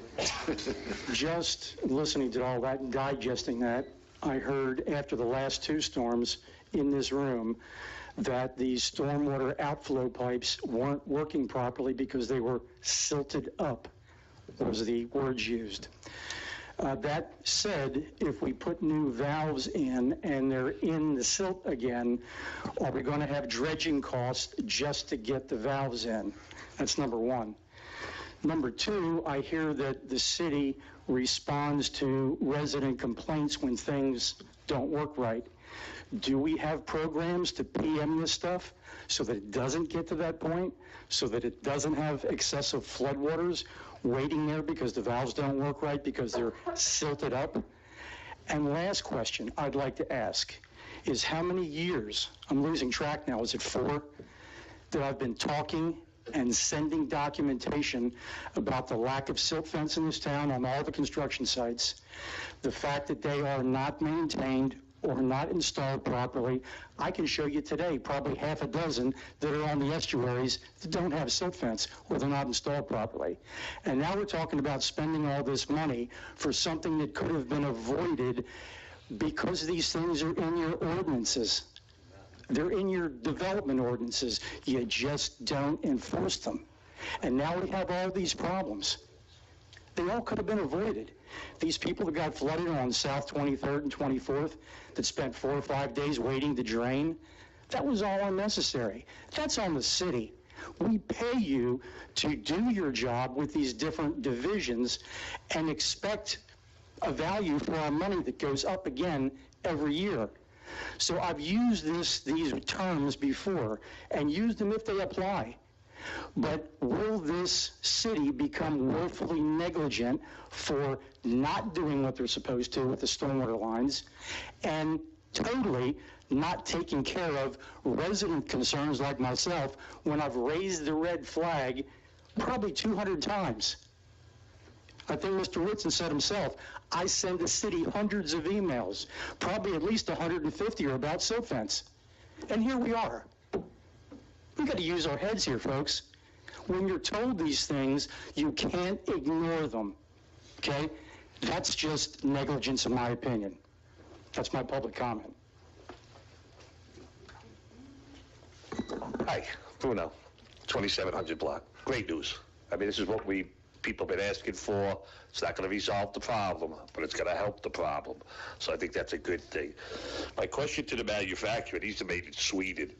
Have you seen that? We just talked about supply chain. So they're made in Sweden, so nothing comes over that quick. So, but what I would do is, I agree with Eric, if we have 9 of the worst case scenario, do we have 9 of the mediocre scenario? Let's get those on the board too, and let's order these while we can, because it's always cheaper to buy now than a month or 2 months down the road. So, good news. I think it's what people wanted, and finally we're getting it. And this is budgeted, I believe, right? The first batch, 9 of them. So that's a good thing. Thank you. Put it back on the floor so it doesn't hit somebody's toe. Thank you. Just being cautious. Anyone else like to address this particular item?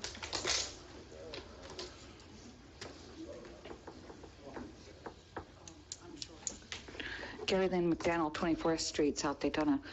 I want to thank you for getting this done, for one. And what Eric said, I think they all should be approved to be done, whether the money's there or not. The sewer lines bust, you fix them. It's a maintenance issue. We have water geysing out of the street when we have a rainstorm. So thank you. But don't delay the 9 that we've got going. We won't. Thank you. Anyone else?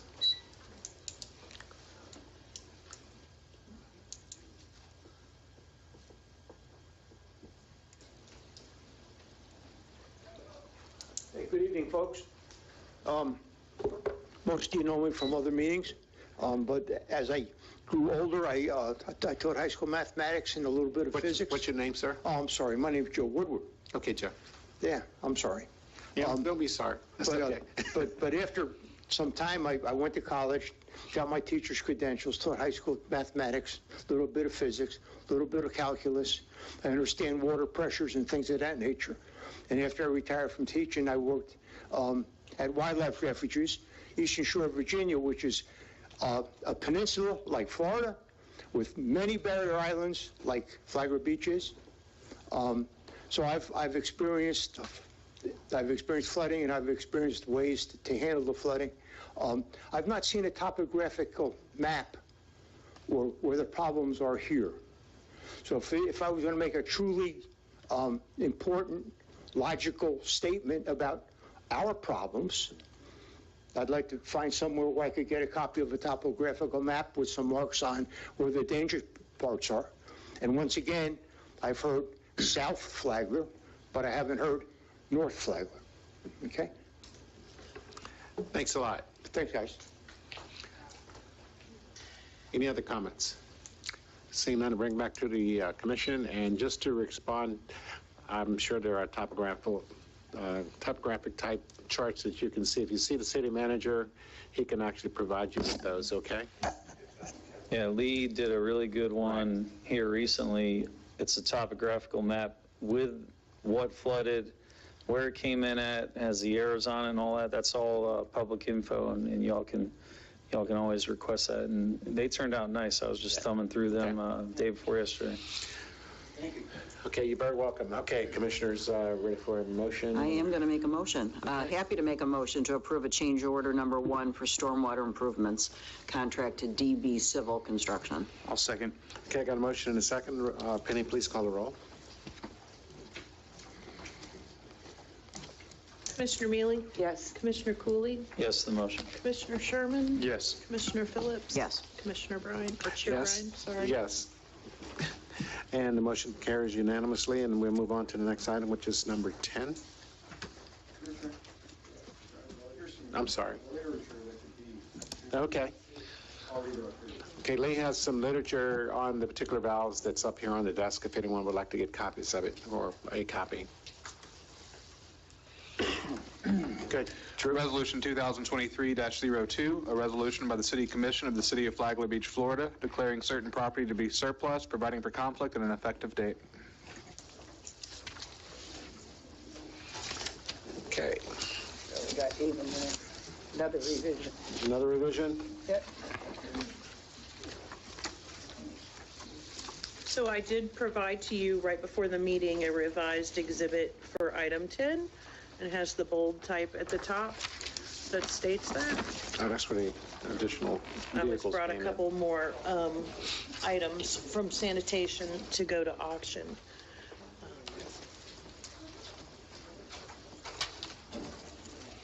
Perfect.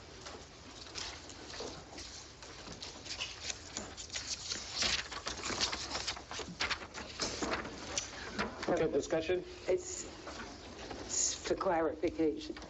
When it says an item goes for auction, it's not like, can residents?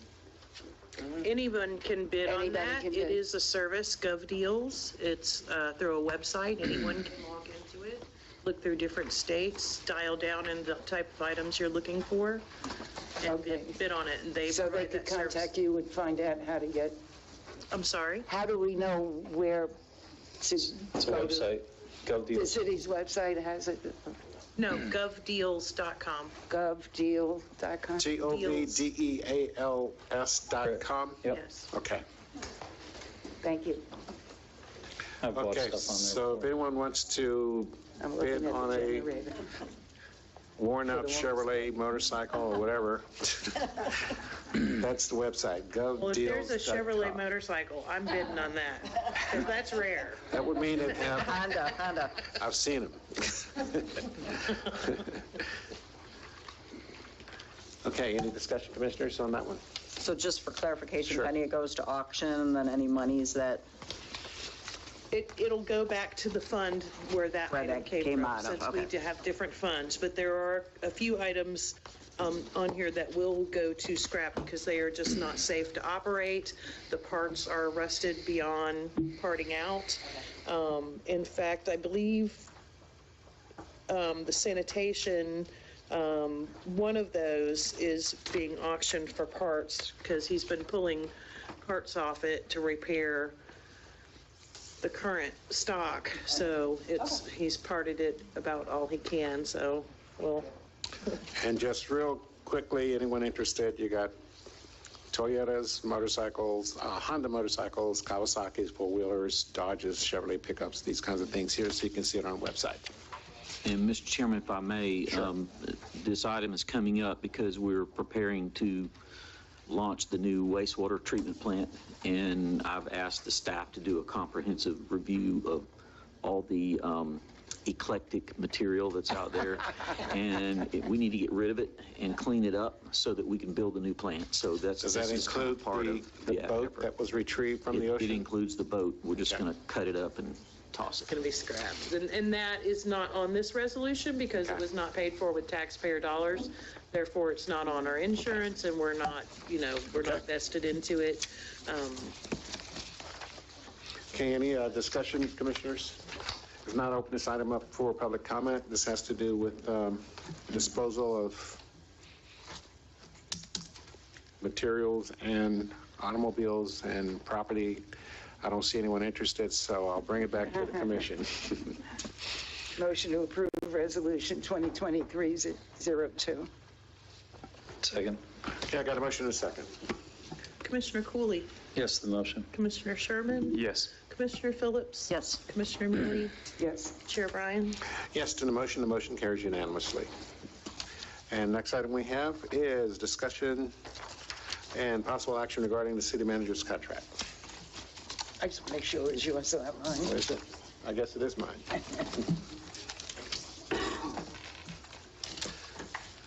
Okay, who'd like to pick up on this? Commissioner Phillips, did you want to kick off? with it, or? I can definitely kick it off. I gave my comments at the last commission meeting, so I'm really not going to repeat what I said. I think we need to put this to bed, and as Mr. Whitson said, either he holds the football or he doesn't. So I don't know if somebody wants to make a motion either way, or how we want to work this, but Okay, we need to. does anyone have any discussion regarding this particular item? The last time we talked, I thought we were going to just cover what was on the evals and then summarize, where did he fall within, our expectations, and then we just run down the line. Yeah, we can do that. Is that kind of y'all's understanding of how we left it? Okay, commissioners, you're okay with that? Yeah, that's fine. I do see that one commissioner updated his performance evaluation, so hopefully everybody has that. Yeah, I have it. That commissioner would have been me. I didn't want to say that. Well, I'll just say I looked at my comments from the last one, and I'd say that I probably would fill it out pretty much the same way this time, except that there has been some improvement in the things that I thought needed improvement last time. So that's pretty much all I have to say, except that I know there's a group who thinks that we should not keep Mr. Whitson on. I think that would be a very bad mistake for this city. We're in the middle of so many projects.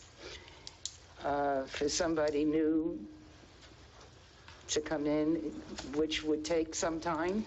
If you remember, it took over a year to get Mr. Whitson to come here, but by the time we figured out who we wanted, and then, of course, there's time that they have to leave their last job. They can't just drop whatever they're doing. I think we would be doing more harm than anything else to the city. I can respond next. I gave Mr. Whitson a meets performance of the performance standard review. I said our city manager needs to be set up for success.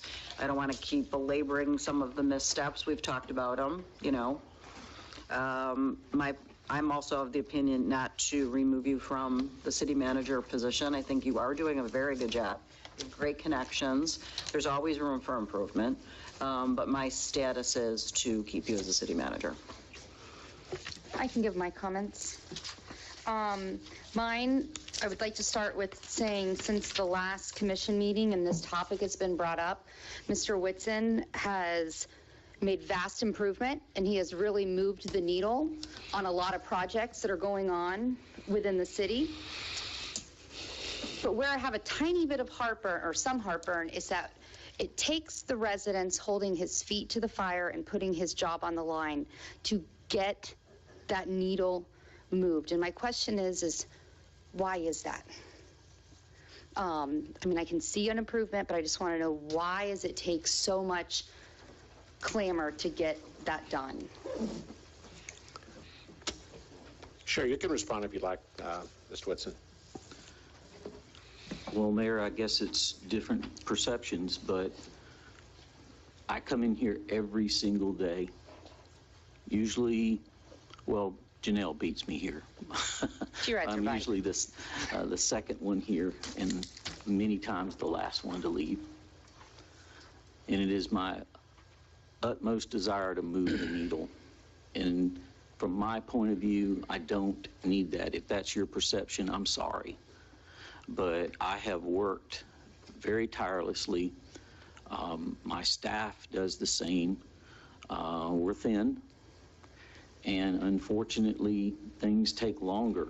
There's, it's one of those things where there's a lot of things outside our control, materials, other government agencies, these kinds of things. So I worked really, really, really hard to make everything come together. Every day I come in, I learn something else, I make a new connection. And so what you're seeing, I think, is the maturation or the maturity of knowing how things fit around here, how the connections work, and, you know, just kind of keeping after it. And I'm glad to hear you say that you perceive progress. That's what I want to do, and I want to keep pushing that needle, but it doesn't take you threatening my job to make me work harder. Okay, Just a couple more comments. Sure. I wanted to actually like go through and dial down, because I lost my place in my notes here. In the evaluation, there were specific things that I asked to be done, and I wanted to say thank you for those. Updated project planner, that was a very large request from our residents, as well as the shutoff valves having upgraded grant status. One thing I did notice, and just hearing you say it tonight, a low staff. One of the items that I really dialed in the last 2 weeks was looking at our open jobs, and I still just see 3 jobs posted on our city website. And so are we only hiring for those 3 jobs? I went through, just to give everyone a little bit of notice, I went through our city website, found the 3 jobs, and then I also combed through the jobs for Palm Coast and the city of Bunnell, and also on Glassdoor, Indeed, and on another job site. And I feel like we're competing for jobs with other cities because they have theirs posted. I mean, right now we have a part-time finance director. We had a Rick McFadden's job, and then there was one other job. And I believe we keep hearing every week we need someone in public works. We have grounds crew. There's constant jobs that keep being said, and I really want to put an emphasis on making sure we're advertising our jobs. Because even if we pay them $1 million, if we don't advertise it, we're not going to hire them. That's true. We are in competition, and to my knowledge, and I'd have to ask Liz, I think everything's been advertised that's been budgeted. The only thing that's not out there yet that we're working on is the planner position, which just happened. So that's my understanding, and we'll be happy to get you an update. Okay, well, there's 3 right now, so that's, if there's more than... And the assistant finance director is full-time. Okay. Is it appropriate to have Liz come up and address this? Or? It's up to the commission. Well, we're discussing his eval, though. Yeah, but again, my understanding, what I'm being reported, is that all the positions that are budgeted or have been advertised, with the exception of the one that we're working on. I just need to ask you a question, follow up on that. When you say advertised, what specifically do you mean by that? Advertised where? It's typical for us to put it on the city website. I think we also put out local paper ads, penny, by code, and then there's different websites we've used. Indeed, I know. I don't know. Like for example, the finance position. I know there's a Government Finance Officers Association. We'll put it on that. There's Florida League of Cities. I mean, there are other websites out there like that we try to, hit as well. And I know that even with the city planner job, I've been in 2 places that William's been at where we met people who are part of a planning association or have been planners or are planners themselves, and he's spoken to them about, oh, hey, please, we need somebody. So even though it's not officially advertised yet, it's not like, oh, it's not important. Yeah, and I'll just say one other thing, because I've been around a while and I got gray hair. I know a lot of different people out there in the local government world, and one of the finest planners I ever had the honor of working with worked in Panama City. Well, Mr. Lane is now the planner in Eustis. And I talked to Mike and I said, hey, Mike, you know any good planners out there? And he's sent me some information about a few. So again, I'm beginning to work that network, word of mouth, plus, the appropriate advertisements when we get to that point. I have comments, but I think the mayor is still going through her eval. How is she? No, I'm done. Again, I'll just beat a dead horse. Go on Glassdoor, Palm Coast, Fennell has jobs, Flagler Beach not. Go on Simply Hired, Palm Coast, Fennell, Flagler Beach not. I printed all these out. There has been one added for part-time finance director on Indeed, but in Simply Hired. But again, we're losing jobs because we're not posting them, and it's a detriment to our city. But if that's our biggest downfall right now, then I think that we're winning. So that's all I have. Okay, I have some comments. And, I've told everyone, made it known that I meet with William a lot. I call him, he calls me, I go to his office. It's on a constant basis. That's my job as chairman, and it's also my job as commissioner. And I don't sugarcoat much, if anything at all. I'm also very professional, very straightforward, and I'm one to be known not to hold my tongue when it comes to getting things done. And I've talked to William about this as well. So, I got some things here that, and I did rate him, and I increased his performance rating on some areas, but I also have some things that I think we need to address if he's going to stay on. If the commission decides tonight that he's going to stay on, then there are some things that we seriously need to address. And I've been in a lot of different jobs. I've been called in to clean up a lot of different organizations, and it's not fun. It's not fun to tell someone that you're being terminated because you're talking about their livelihood, but by the same token, you got a mission to do. I did it in the military, and I did it throughout my entire career as a civil servant, whatever, 56 years. So I'm going to start out with a couple of things here. I think that the employee rate for the employees, as far as the pay rate, I've talked to William about this, and I find it inexcusable to a great extent, because even though we don't have the rate completed, I think that it was our responsibility as a commission, as a city manager, to at least have some of that rate go to the employees. They're depending on it, they're looking forward to it, they work hard, they need to be compensated, and I think Commissioner Cooley's addressed that as well. So that's one of the things I really have some heartburn about. And I realize we have to get the pay rate right, but by the same token, it's a little bit more work to say, you know what, we can't give you all of it, but we're going to give you some of it. So I found that to be something that needed to be worked on. The planning department, building departments, and all these other departments, I'm not quite sure what kind of oversight you have, Mr. Whitson, because what I see are holes in reporting and also getting the job done. If it were me, I can't direct staff, but I can tell you, and like I've told you before, if it were me, I would have department heads reporting to me on a regular basis what's going on, what's the status of everything in their purview, from the top all the way down. One of the first things I did when I went into an organization, and I've talked to you about this, management by walking around. And within 2 months, I had done a complete reorganization to make sure everyone was functioning at their level and make sure that there was complete accountability for everything they were responsible for. I see a lot of things around the city that is not getting done. That tells me that somebody's not doing their job. Falls on you. It's your job.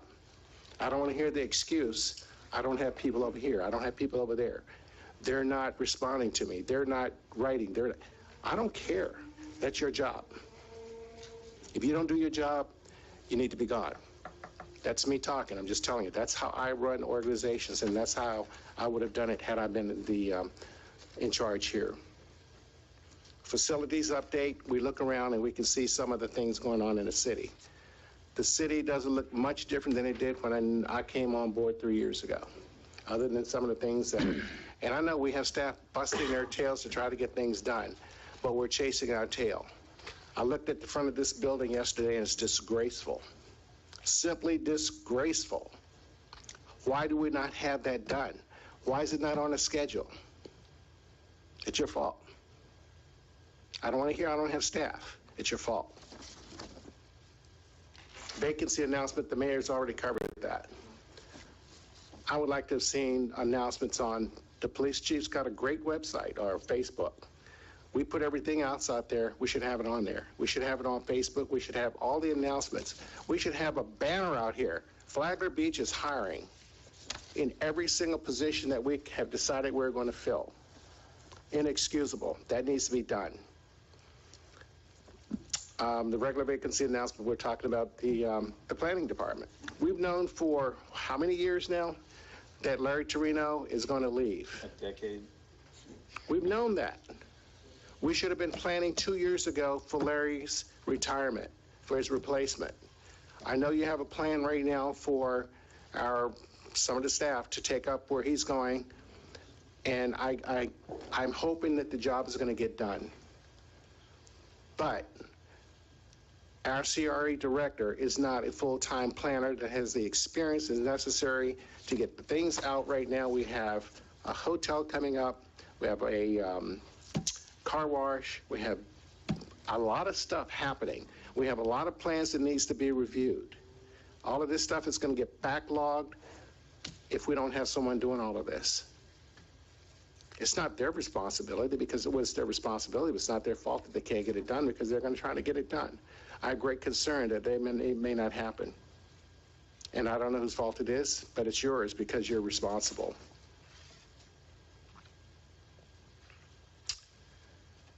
I mean, the latest thing, and I talked to you about this, is the hotel. And that is really pushing me over the edge. And I talked to you about that again yesterday, and I talked to you. It's inexcusable that we're not going to open, we're not going to break ground out here as soon as we should. Inexcusable. If we have plans that need to be reviewed for that particular project in order for it to move forward, we should have asked the county, we should have asked Palm Coast, we should have done something. I don't care whose responsibility it is at this point, but the bottom line is, Mr. Whitson, it's yours. If this gentleman is losing money every day, it's your fault. If we can't get the staging area on time because the hoteler doesn't want to sign the lease because it's going to be too far down the road and he leases it to someone else, it's your fault. So, you know, I started out by saying I don't bite my tongue. I usually make things known. And I'm not disciplining you or talking to you in a condescending manner in public because that's the last thing I do. I learned early in my leadership skills and early in my days when I was teaching management courses that you always praise in public and you discipline in private. But this is a forum where we're supposed to be up here making things real so that we can get over this hump and move forward. So I have some other things, but I don't want to pontificate or to go over these things all night long because I know other commissioners have things they want to say as well. But I think my point is well taken, is that we need to do a lot better. I gave you some increase in your ratings in some areas here, but we got to do a lot better. I'm leaving. I have one more commission meeting left. I'm going to miss it. I really am. I'm going to miss it a lot. But I have other things I'm going to do. I'm going to move on. So I hope that things continue to move ahead here and move along in a very respectful and professional manner. Because I love this city. I live here. I moved here 6 years ago. I've contributed as much as I can, and now I'm going to move on. But I'll still continue to do a few other things. But this is not about me. This is about you, Commissioner Cooley. Yeah, I wanted to cover my eval. I kind of thought that's what we were doing. I guess I was going to cover it in a little bit more detail. Are you all okay with just bearing with me while I muddle through? Is that all right? I'm going to have to take a break. Take a break? Oh, you can go ahead. I'll be back. Well, I just wanted to run through it for just, transparency and also to make sure that, the conversation gets had. So just going down the list here, under the first grouping, gave you good ratings on establishing long-range goals, keeping commission informed, and open door policy for commissioners. Areas of improvement were identified as effectively implementing policies and programs, reporting the commission in a timely, clear, and concise manner, and accepting direction in a positive manner, and providing commission with clear report of anticipated goals. I think that is still an area opportunity. The comments I had are, you've done a good job putting a strategic plan together. You've struggled with implementation of tactics and a direction to accomplish plan. Tasks are falling behind, not getting done. Time windows are being missed. Reporting of accurate and complete information has also been an area of concern. Under public relations, some of the opportunities that needed work was courteous to the public at all times, and response to requests from the public in a timely manner. And then you had positive reviews on all the other topics. The next category, which is, where are we go? Oh, there we go. Third category. This was all average or better. This is all about delegating responsibilities. I had average on that. But if we jump down to fiscal management, the areas of opportunity that were identified is realistic annual budget, controlling expenditures, keeps commission informed about revenues, expenditures, actual and projected. The next one down, the comments are, information shared with elected officials varies and is inconsistent by official. We need to make sure that communication with officials is consistent across the board. Personal traits under initiative, well, identified initiative, openness, which is encouraging participation in the decision-making process, and fairness and impartiality is the areas of opportunity. On the last page, the areas of opportunity were maintaining effective communication with local, regional, state, and federal government. While we've done good on national and state level, we have a lot of opportunity with county and getting that relationship mended. And grants was an opportunity, but as we decided to move forward with this follow-up, grants are no longer an opportunity. Actually, staff's doing a very good job pursuing grants after we had, the faux pas at the beginning of the year, but that was not part of this. It's only about where we went from the time this was written, and staff has done a good job there. County administration was the area of opportunity. Overall comments was the city's too far behind on standards, projects, and budgeted items with no resolution brought to the table to date. There's also been numerous instances of consensus items from commission not being started or completed with a sense of urgency. Observation is you could possibly be picking and choosing tasks versus timely completion of direction. I'm concerned that as a commissioner, if your vision of city operations is the same as the elected body and the citizens. One example is parks and public areas. Most are in the worst condition that this particular commission has ever seen, and there doesn't seem to be a response or staff to address the concerns. Overall, the rating was a 2.73, which falls under improvement needed.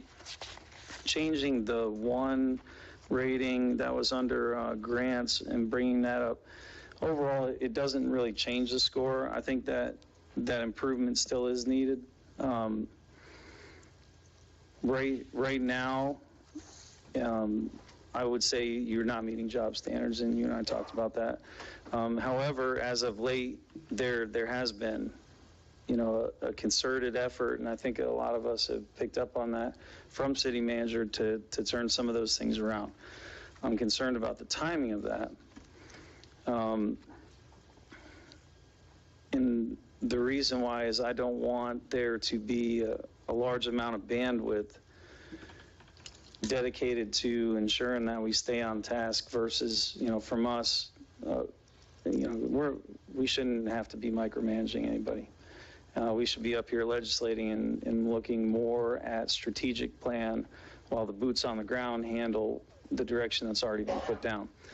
I don't think that's been happening. However, as of late, things are starting to get re-energized. That was the overall rating. So really mine hasn't changed much. It did improve slightly, but we're still falling short. I believe you have the skill set to do the job. I'm not sure where the hurdle was. You seem to be kind of getting past that as of late.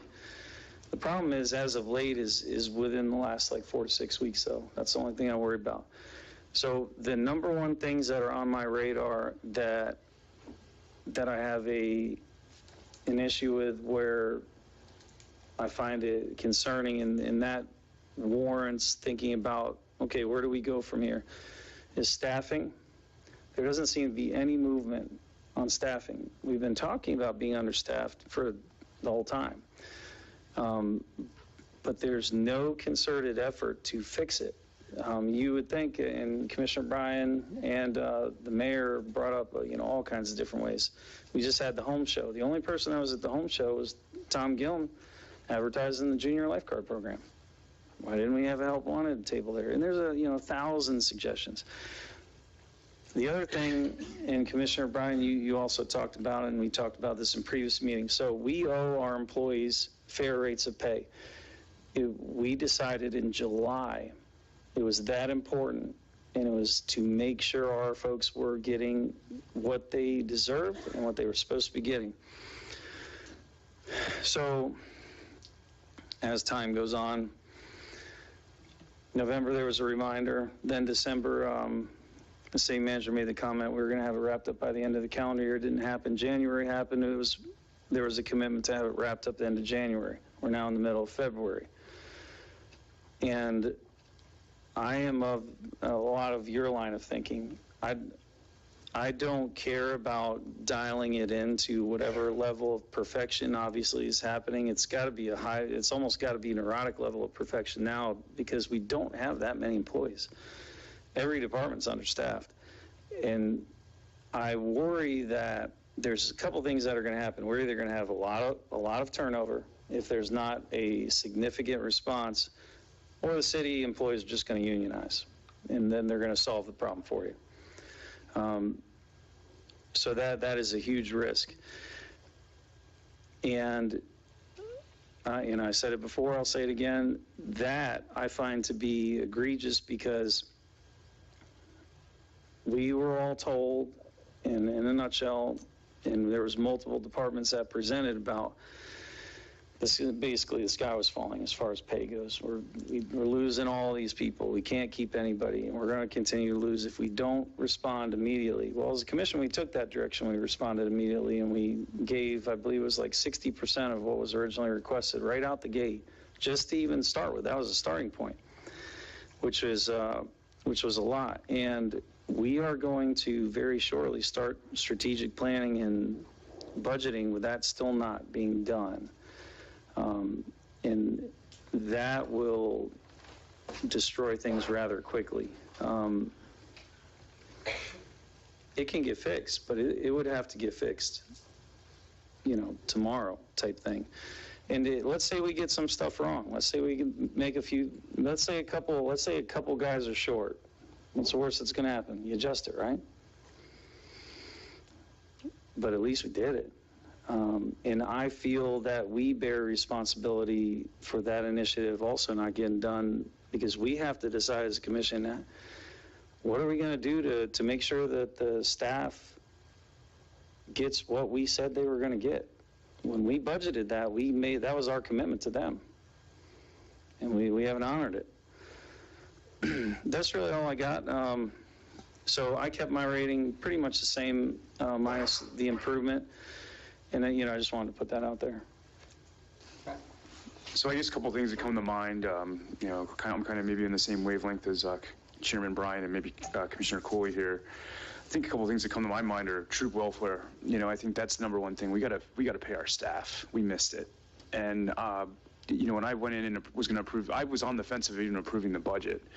And the only thing that made me approve that budget was to take care of the people that run this city day in and day out, that are out there at 3 o'clock in the morning turning a water valve off because the drunk driver hit it, and we're not getting them their raises. That to me just, I can't continue on like that. That was so important for us to budget that. And we were going to pay them and get, have them, they have families to feed, and they all come here for a paycheck at the end of the day. And they're not being taken care of. And like I said, we all agreed upon a budget to get them paid, and it didn't happen. And I think the other thing we're missing on, I'm not going to beat this up, but I think we're missing someone that's assertive. I would like to see more assertiveness. And I think the aesthetics of the city too. People pay a lot of money to live here. and they pay a lot of taxes. I know we're shorthanded with staff. We've heard that. But I mean, the aesthetics is something that, I'm really, I don't know about everybody out here. I see a full chamber here that's, people are proud to live here. I kind of compare Flagler Beach to the Marine Corps a little bit, the few, the proud. And I think that, the aesthetics is key as well, and we're just not hitting. And also, I do have concerns with some of our, budget factors here that, we're not maybe being fiscal, moving on certain things and not getting projects done. And we budget things, and then the budget just continues to increase and increase each year over year, and we're not getting these projects done. I know there's been a lot of things that have happened in the past and, what was inherited, but we also knew, everybody knew coming into this what you were getting yourself into. You had a pandemic. We did lose our previous city manager, unfortunately. So that's where my head's at. I think we need to move forward and, move on. Okay. I don't have a speech. I don't disagree with some of what you said. I do disagree with some of what you said, but we're not here for me to talk to Eric. We're here to decide, are we keeping our city manager or aren't we? I said before, I pretty much stuck with my original evaluation, except for some things I see improved. My one disagreement with Mr. Whitson was his attitude, how he comes across sometimes. And I have seen improvement in that.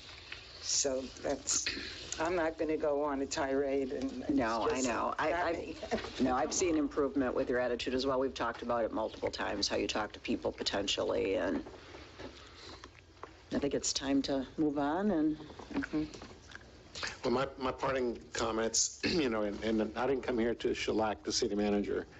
I came here to make comments that will help with what we're doing and making a decision as to what we're going to do tonight.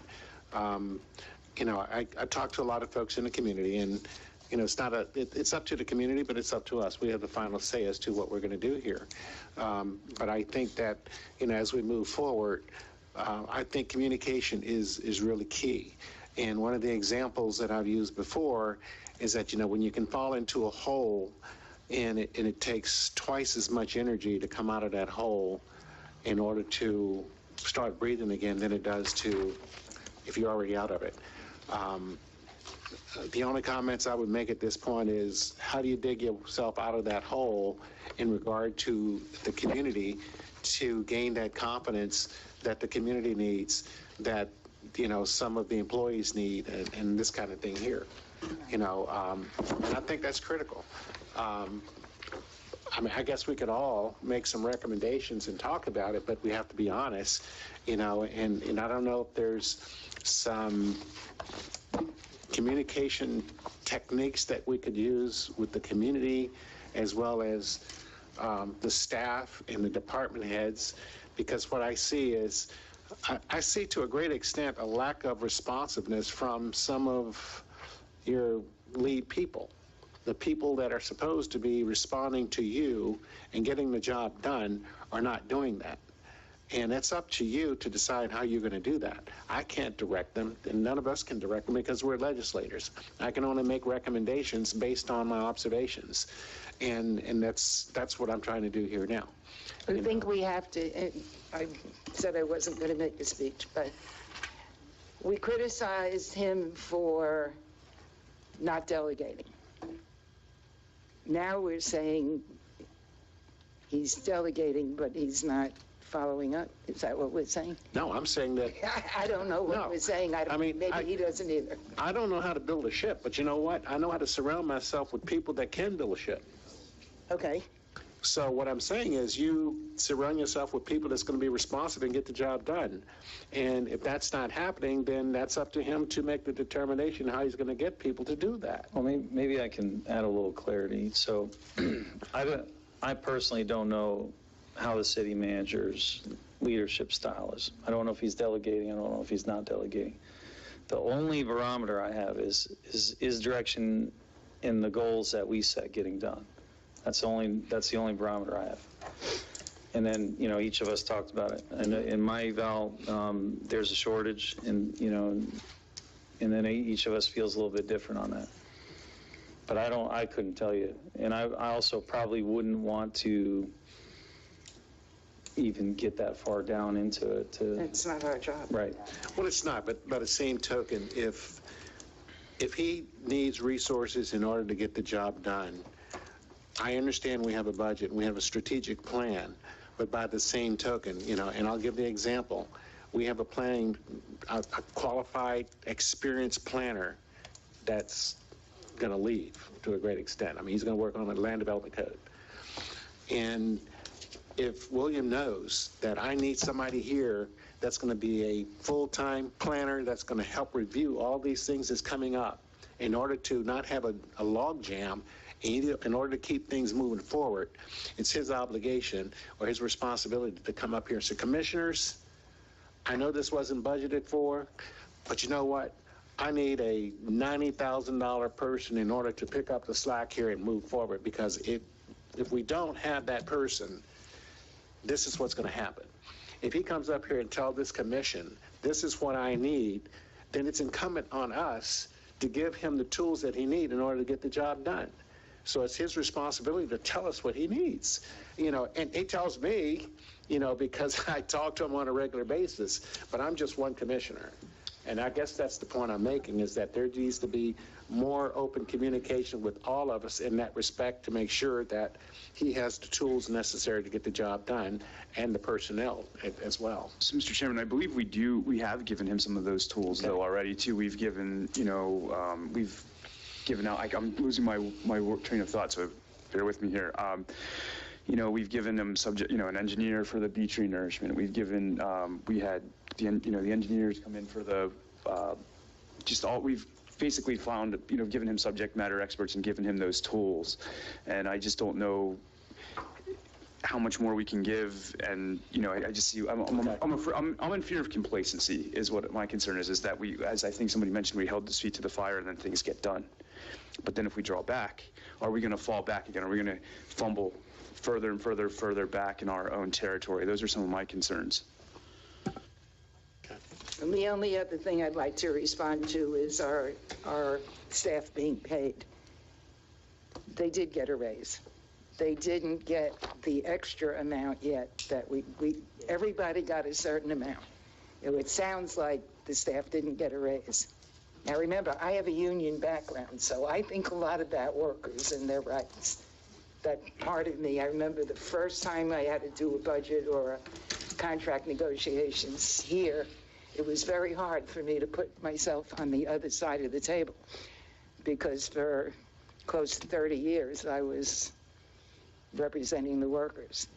Do I think our staff deserves more raise? Yes, of course I do.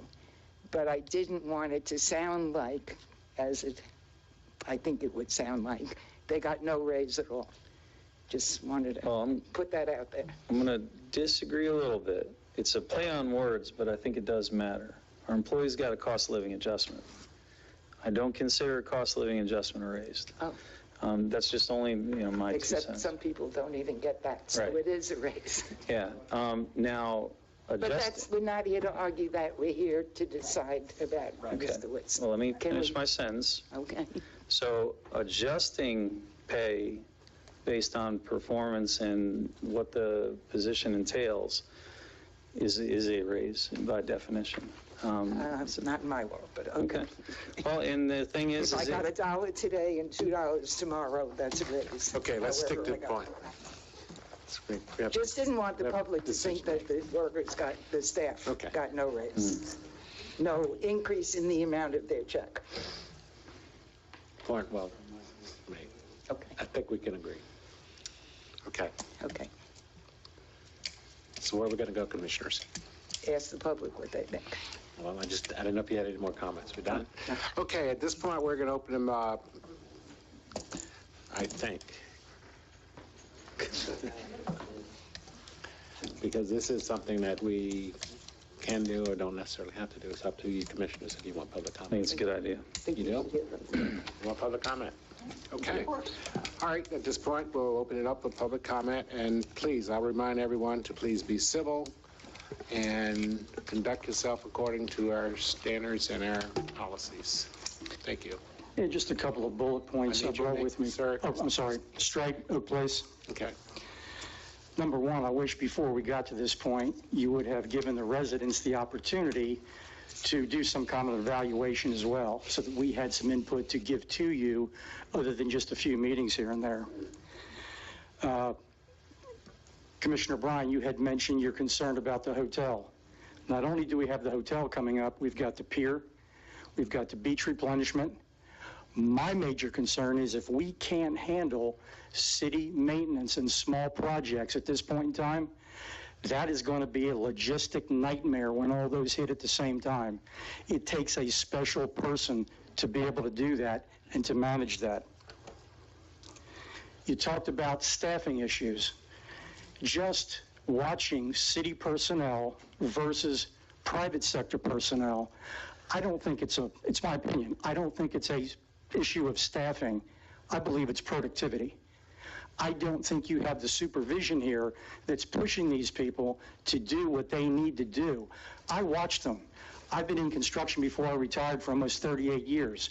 I know what I'm looking at. I see lack of productivity everywhere. So it's not just a staffing issue. It's more so, in my opinion, a productivity issue. These folks are not pushed hard enough for what they are getting. It seems like we have from what I'm hearing, kind of a split, mediocre kind of tendency here on which way to go. My question is, after almost 2 years, why are we doing this? Why is it necessary after 2 years with somebody that's supposed to have the level of experience that he came here with? Why are we even having these conversations? And secondly, a couple of years, I'm guessing, maybe a few years down the road, you're going to be doing this again. I had actually had a communication with you, Mr. Bryan, before the hiring process started, and I said with COVID happening, there's likely a lot of good project managers out of work that would want to make a name for themselves, you know, in their 40, 45, 50, and go for it. You hire somebody that's in their 60s. Not that there's anything wrong with that. The point is, you're going to do it again in a few years, if not a couple more years. I'm not sure what the thinking process was there, my opinion. The chief, who was my conduit to the city for quite a number of years for a lot of reasons, he asked me to be patient while the new city manager was put in place.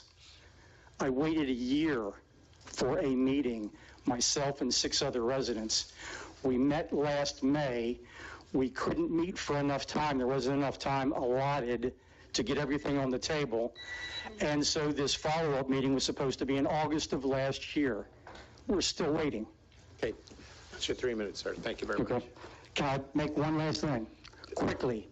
The budget. Our budget per resident is roughly $6,400 per resident.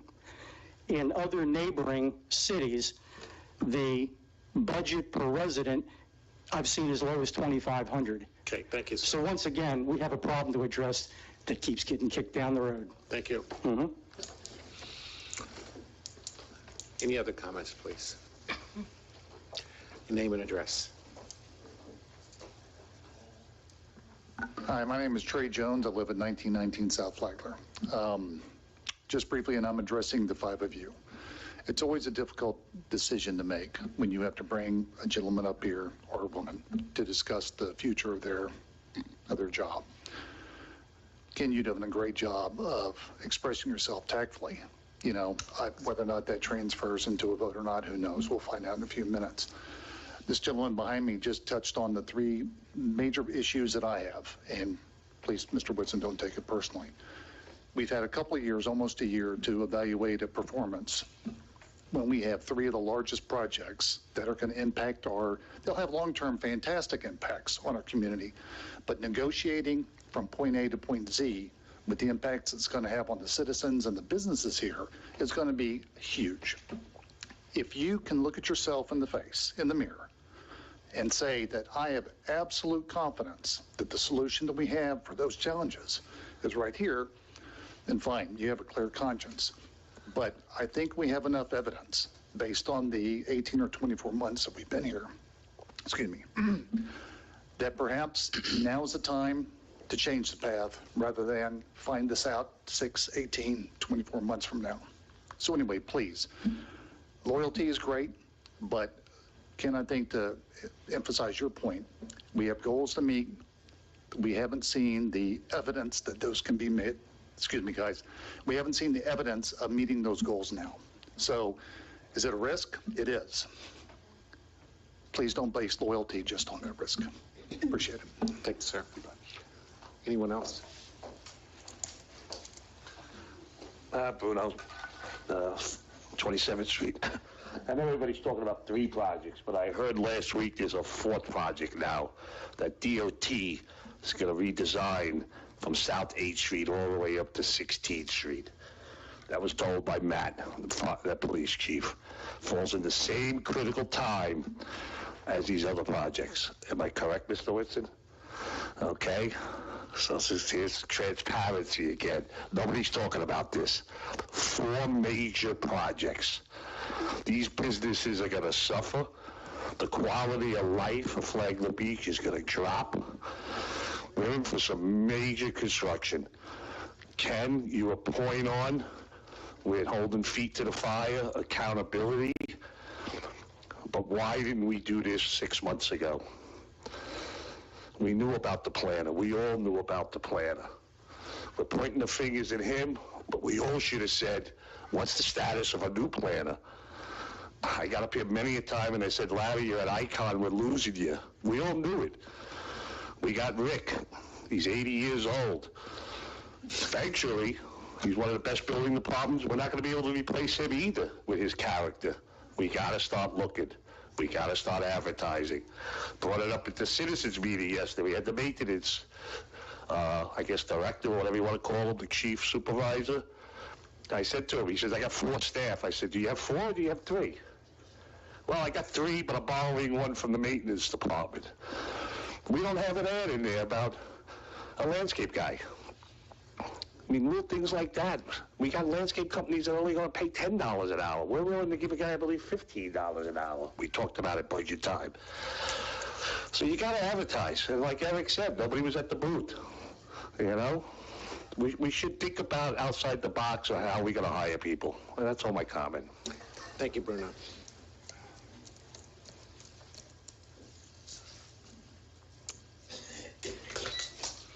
Rick Belgiumer, Flagler Beach. I'm really concerned about our employees. Morale has reached the lowest point that I've ever seen over the time that I've lived in this city. And when your morale's low, then complacency gets high. And Mr. Street was talking about, you know, poor workmanship or keeping up with their jobs. Public Works, they got 3 people. I don't know what they typically have, at least 6, I guess. And like Bruno said, there's no ad. Hasn't been for, and we already lost the one Public Works director, so we might be close to losing another, and maybe some other directors that are fed up. Scott Fox got up here and said something about being a toxic work environment. I think he hit it dead on.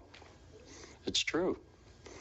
You know, Mr. Whitson has his strengths and his weaknesses. His strengths are definitely his experience and knowledge, but missed opportunities, lack of transparency, and failure to keep up with day-to-day operations. It's just, he's deceptive. He's lied to us, the public and the commission, myself personally, when I was a commissioner, and he's arrogant. I just think how do you keep somebody you can't trust? That's right. Any other speakers?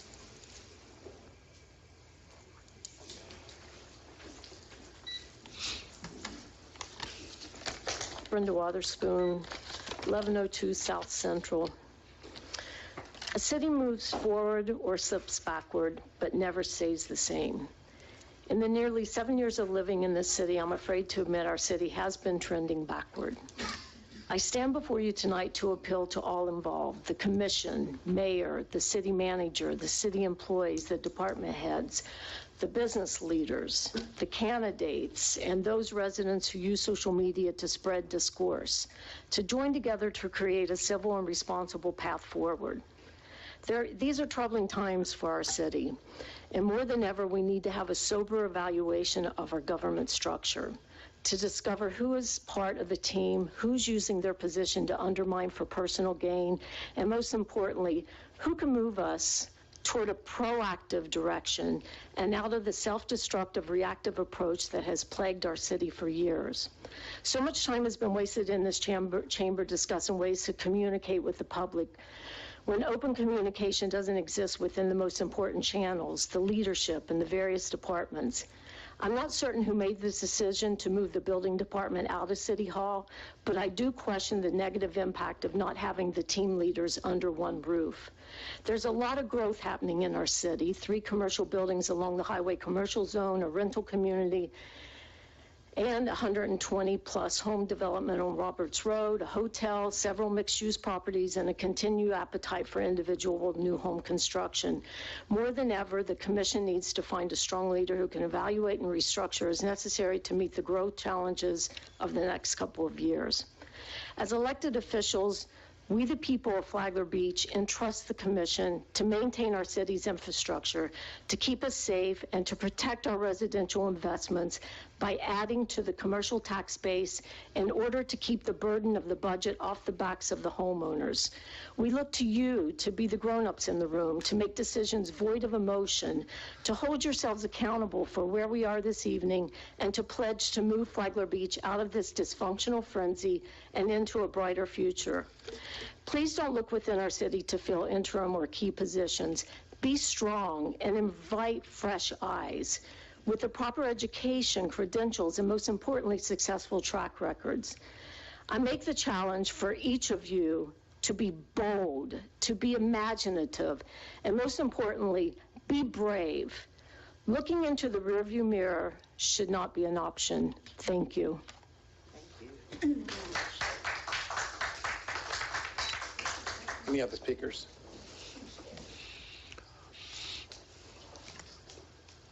Anyone else?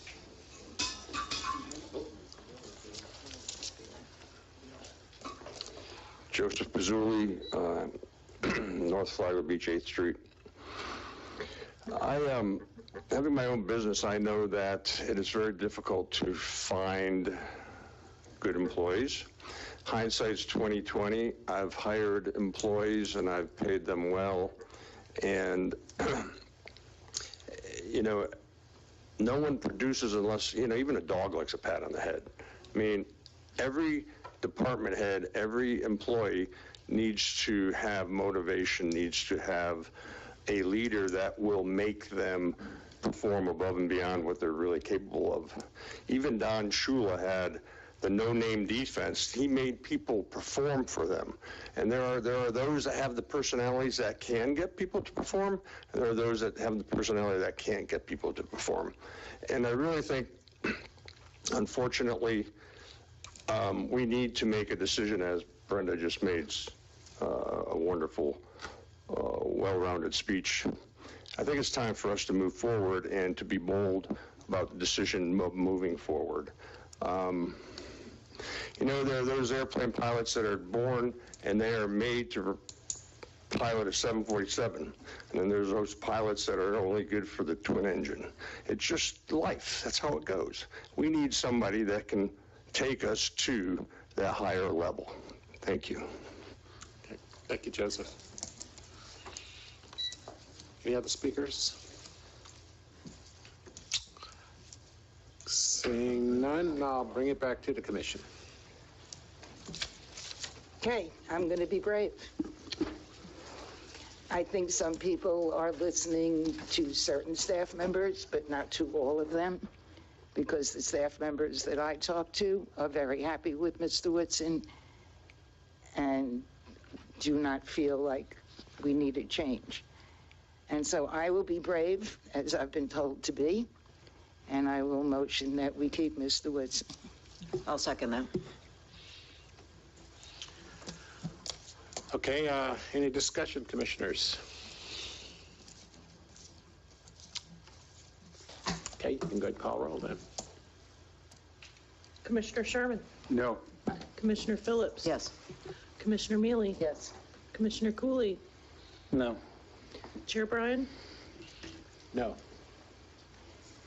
You still need an affirmative vote to terminate. I'm sorry? You still, a no vote to that is not the same as voting to terminate. Right. So do we make the motion to terminate? So if I need to make that motion. Okay, so I'll make the motion to terminate. Can you give me the verbiage here? The contract has a 60-day for a termination without cause or for resignation, a 60-day phase-out period. So that date would be April 10th, unless the parties agree otherwise. And I have had the conversation with Mr. Whitson, and I believe that he would be willing to probably negotiate an earlier end of employment. The motion to terminate would be effective, but the employment would end after that 60-day period, the intent being so you're not rudderless. But I think Mr. Whitson may... 60 days is a long time, and I understand that. I'm trying to be respectful of that. So that would be the effective date unless agreed otherwise by the parties, and I think there's room for that. I have a question. Sorry, I've confused you. I got a question. Could the commission agree to have the 60-day running concurrently with 60-day of administrative leave? You could.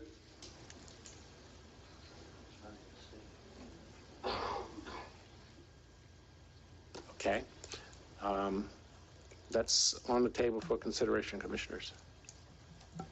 I would like to, not make this isn't a personal decision. This is just strictly being bold. And, this is not an attack on Mr. Whitson. This is just what I think is best for us to move forward.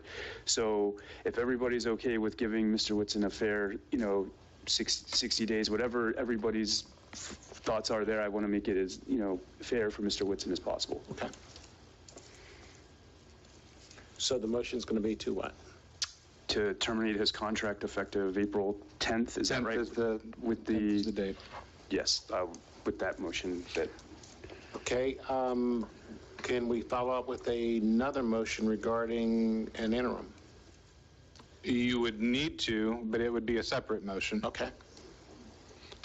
All right, in that particular case, I would pass the gavel and make another motion. But you have a motion that's been made and on the floor right now. Right. Okay. Okay, got good. Commissioner Sherman, could you make that motion again? So I'll make the motion to terminate the contract effective April 10th, 2023.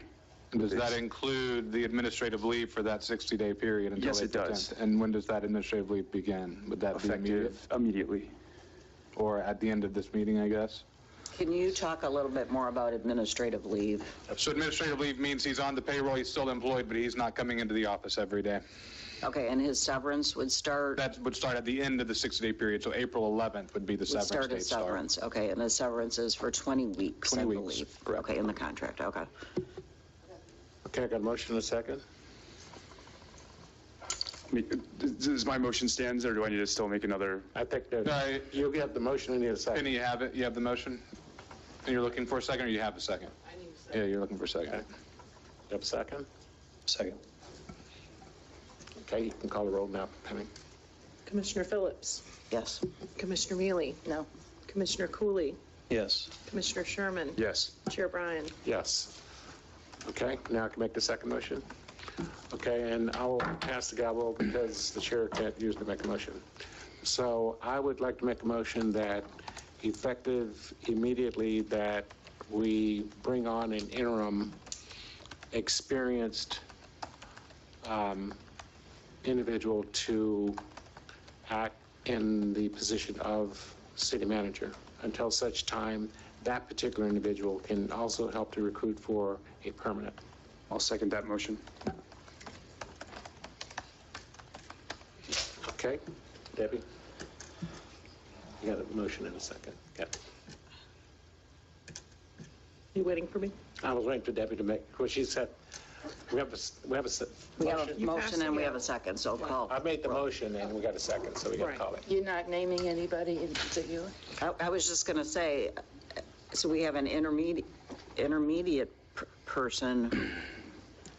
When is that decision made? Could we make that tonight as well? Who is I'm that sorry, person? when will you make what decision tonight? You have to have an intermediate person to pick an intermediate person, but I think that's the Yeah. point the commissioner is making. Okay. So there is literally nobody sitting in the city manager's chair until there is somebody appointed as interim. I have a question.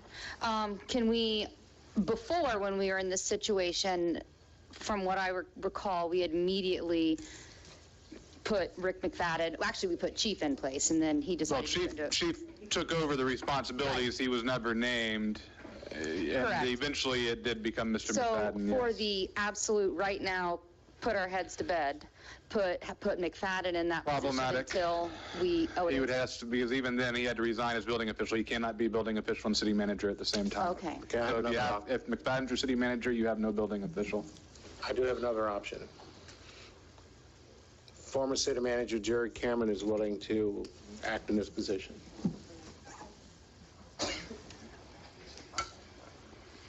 As in, So he hasn't talked to any of us. We've also had the city manager of Palm Coast at several of our last meetings as well. He might step up as well. Is this a decision that has to be made tonight? Again, there is nobody sitting in that chair until you appoint an interim. Oh, I think just And for that's the why, immediate. just to go back, Well, who's going to run the city if we don't appoint somebody? that is why that contract had built in the time. And like I said, I did have the conversation with Mr. Whitson. He has to answer it for himself to you. But when we had the conversation, and you can correct me if your mind has changed, and I completely understand, that he would at least be willing to stay on until the day before your next commission meeting to keep that chair filled. what other options do we have? Could we call a workshop? Appoint an interim, you could call a workshop, but until you appoint an interim, it is like after Larry died, and it is just your department head stepping up and making sure that nothing burns to the So we could ground. literally call a workshop. I mean, not that I want to do it. To do what? To appoint a city manager. An interim city manager. So here's what we do. Rick steps down from building official temporary. County can do inspections if it's needed, and then we'll work just fine until we get a interim. Then you have somebody. All due respect, I think that we have to have someone that's a little bit more experienced than Rick. And I like Rick, but I'm just being honest. Then we would have to go through like an interview I process agree, or and something. we even know that Rick wants to do it, so. So, and with the police chief, the fire chief can't do it? No, because there's legal problems. They can't. Well, I mean, The I chief, guess we're yeah, looking at- chief has an issue. Chief can't be chief and city manager at the same time, and chief can't resign as chief temporarily because then he screws up. He loses his retirement.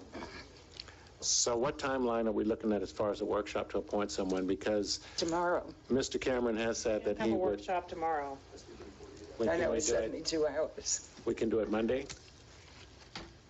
Yes.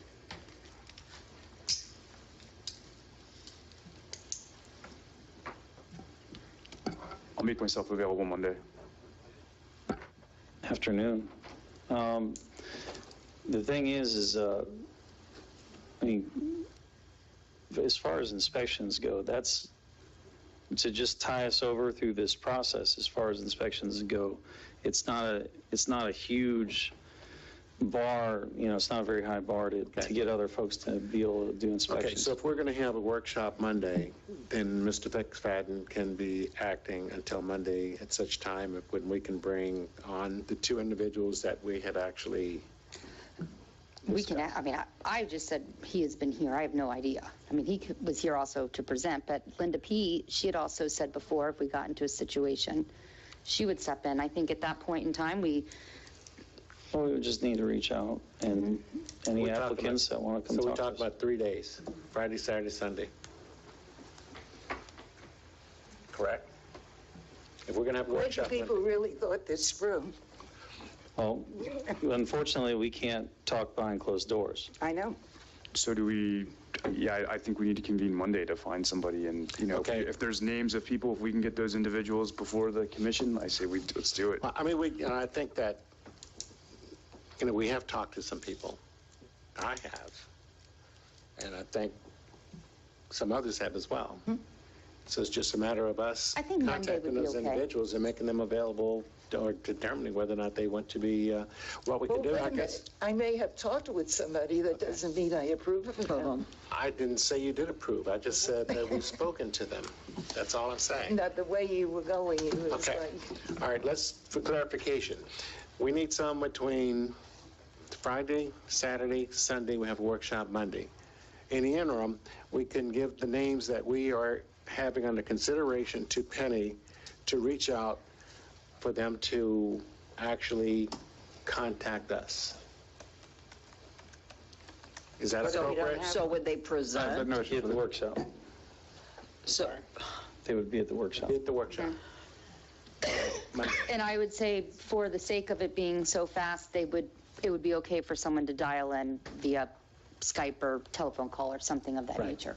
So in the interim, Mr. McFadden can step in for Friday, Saturday, Sunday, and Monday. Is Mr. McFadden okay with that? yeah. Well, I was going to call him up. Let's dial them. Right there. Oh. Hold on, Rick, I gotta call you real quick. I'm 80, Bruno. Okay, I said 80-ish. Yes, sir. Friday, Saturday, and Sunday, Monday. Yes, sir. On the understanding that by Tuesday, we'll have someone, one way or the other, to step in as the interim. Understood. Okay. Well, just to be clear, and it may extend a little bit longer until they're actually able to step in, so it could be, but yes, the urgency is there. I think that's been expressed, but it might be a little bit beyond Tuesday. But it's as an acting, not an interim, so it's in addition to his building official job, it's not replacing it at this point. Okay. All right, do we have all motions covered? No, Which one we got? I need to know what time you want to schedule your meeting on Monday, and I'd like to know what your agenda item would be. Okay, the Your title's going to motions, be yes, are for, covered. Well, you need to, so you have, you agreed, Rick, for the next three, you don't need a motion for that? No? No. Okay. I just need to know what time on Monday. Can we do 5:30? I can't make it before 5:30. Whatever time, I just need to know. I can do 5:30. 5:30? 5:30? I'm okay with that. And the subject is to, Select an interim city manager. okay. Okay. Okay, we covered. And just for Mr. Whitson's benefit, this is a not-for-cause termination, so I'm assuming that the board has no issues with him coming back to the building, no security issues or anything like that to clean out his office, no real rush other than as quickly as is appropriate. Am I reading the tea leaves correctly? I think that's correct. Thank you.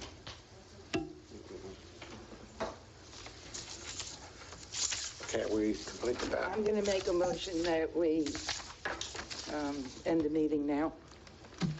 I can't imagine him making any city manager comments unless, Drew, do you have anything that is super important? Can't wait. Okay, commissioners, you okay with that? Yes. Which would also bypass public comment. No, except, I keep forgetting we have that. Except for that, that we bypass our comments and staff. Okay, so what I'll do now is move into commission comments, public comment, which is the last part of our meeting. If anyone has anything they'd like to address that's not on the agenda, please come forward. You have 3 minutes.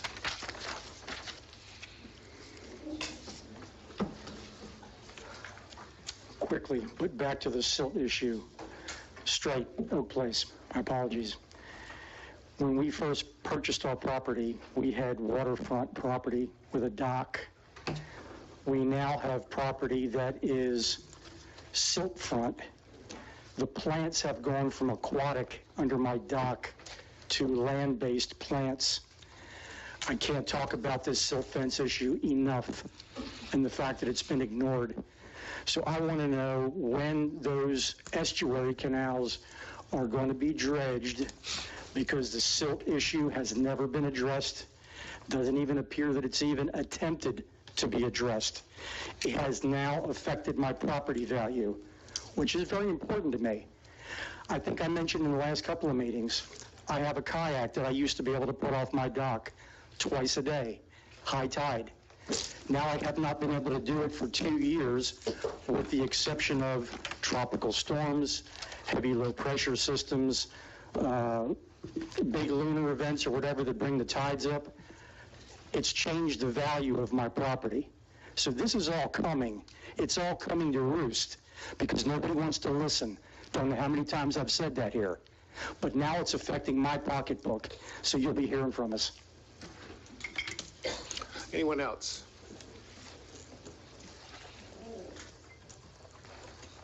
John Lujar, South 23rd Street.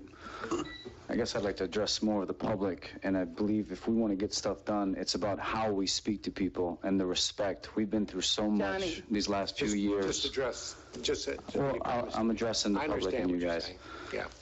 Respectful communication is what we need in this town. I'm over the negativity. We need positivity. We need this. So how we talk to people, how we approach the commission, how we approach the staff is very, very important. And moving forward, we're going to go through, it could be a crisis or it could be an opportunity. And I'm hoping it's going to be an opportunity. We have a facelift coming in these next few years, and it could be the best thing ever for Flagler Beach. But we have to work together and support each other through this time, as opposed to tearing each other apart each and every day. What he's not doing or he's not doing or she's not doing, it's not good enough. I'm tired of average. I don't want to live in an average city. We're the gem of the county, and we need to work on our relationships. So God bless America moving forward. I hope we can do better. Thank you, Johnny. Any other comments, please? Okay, seeing none, I'll bring back to the motion for adjournment. I'll make a motion, we adjourn. Okay, we are now adjourned.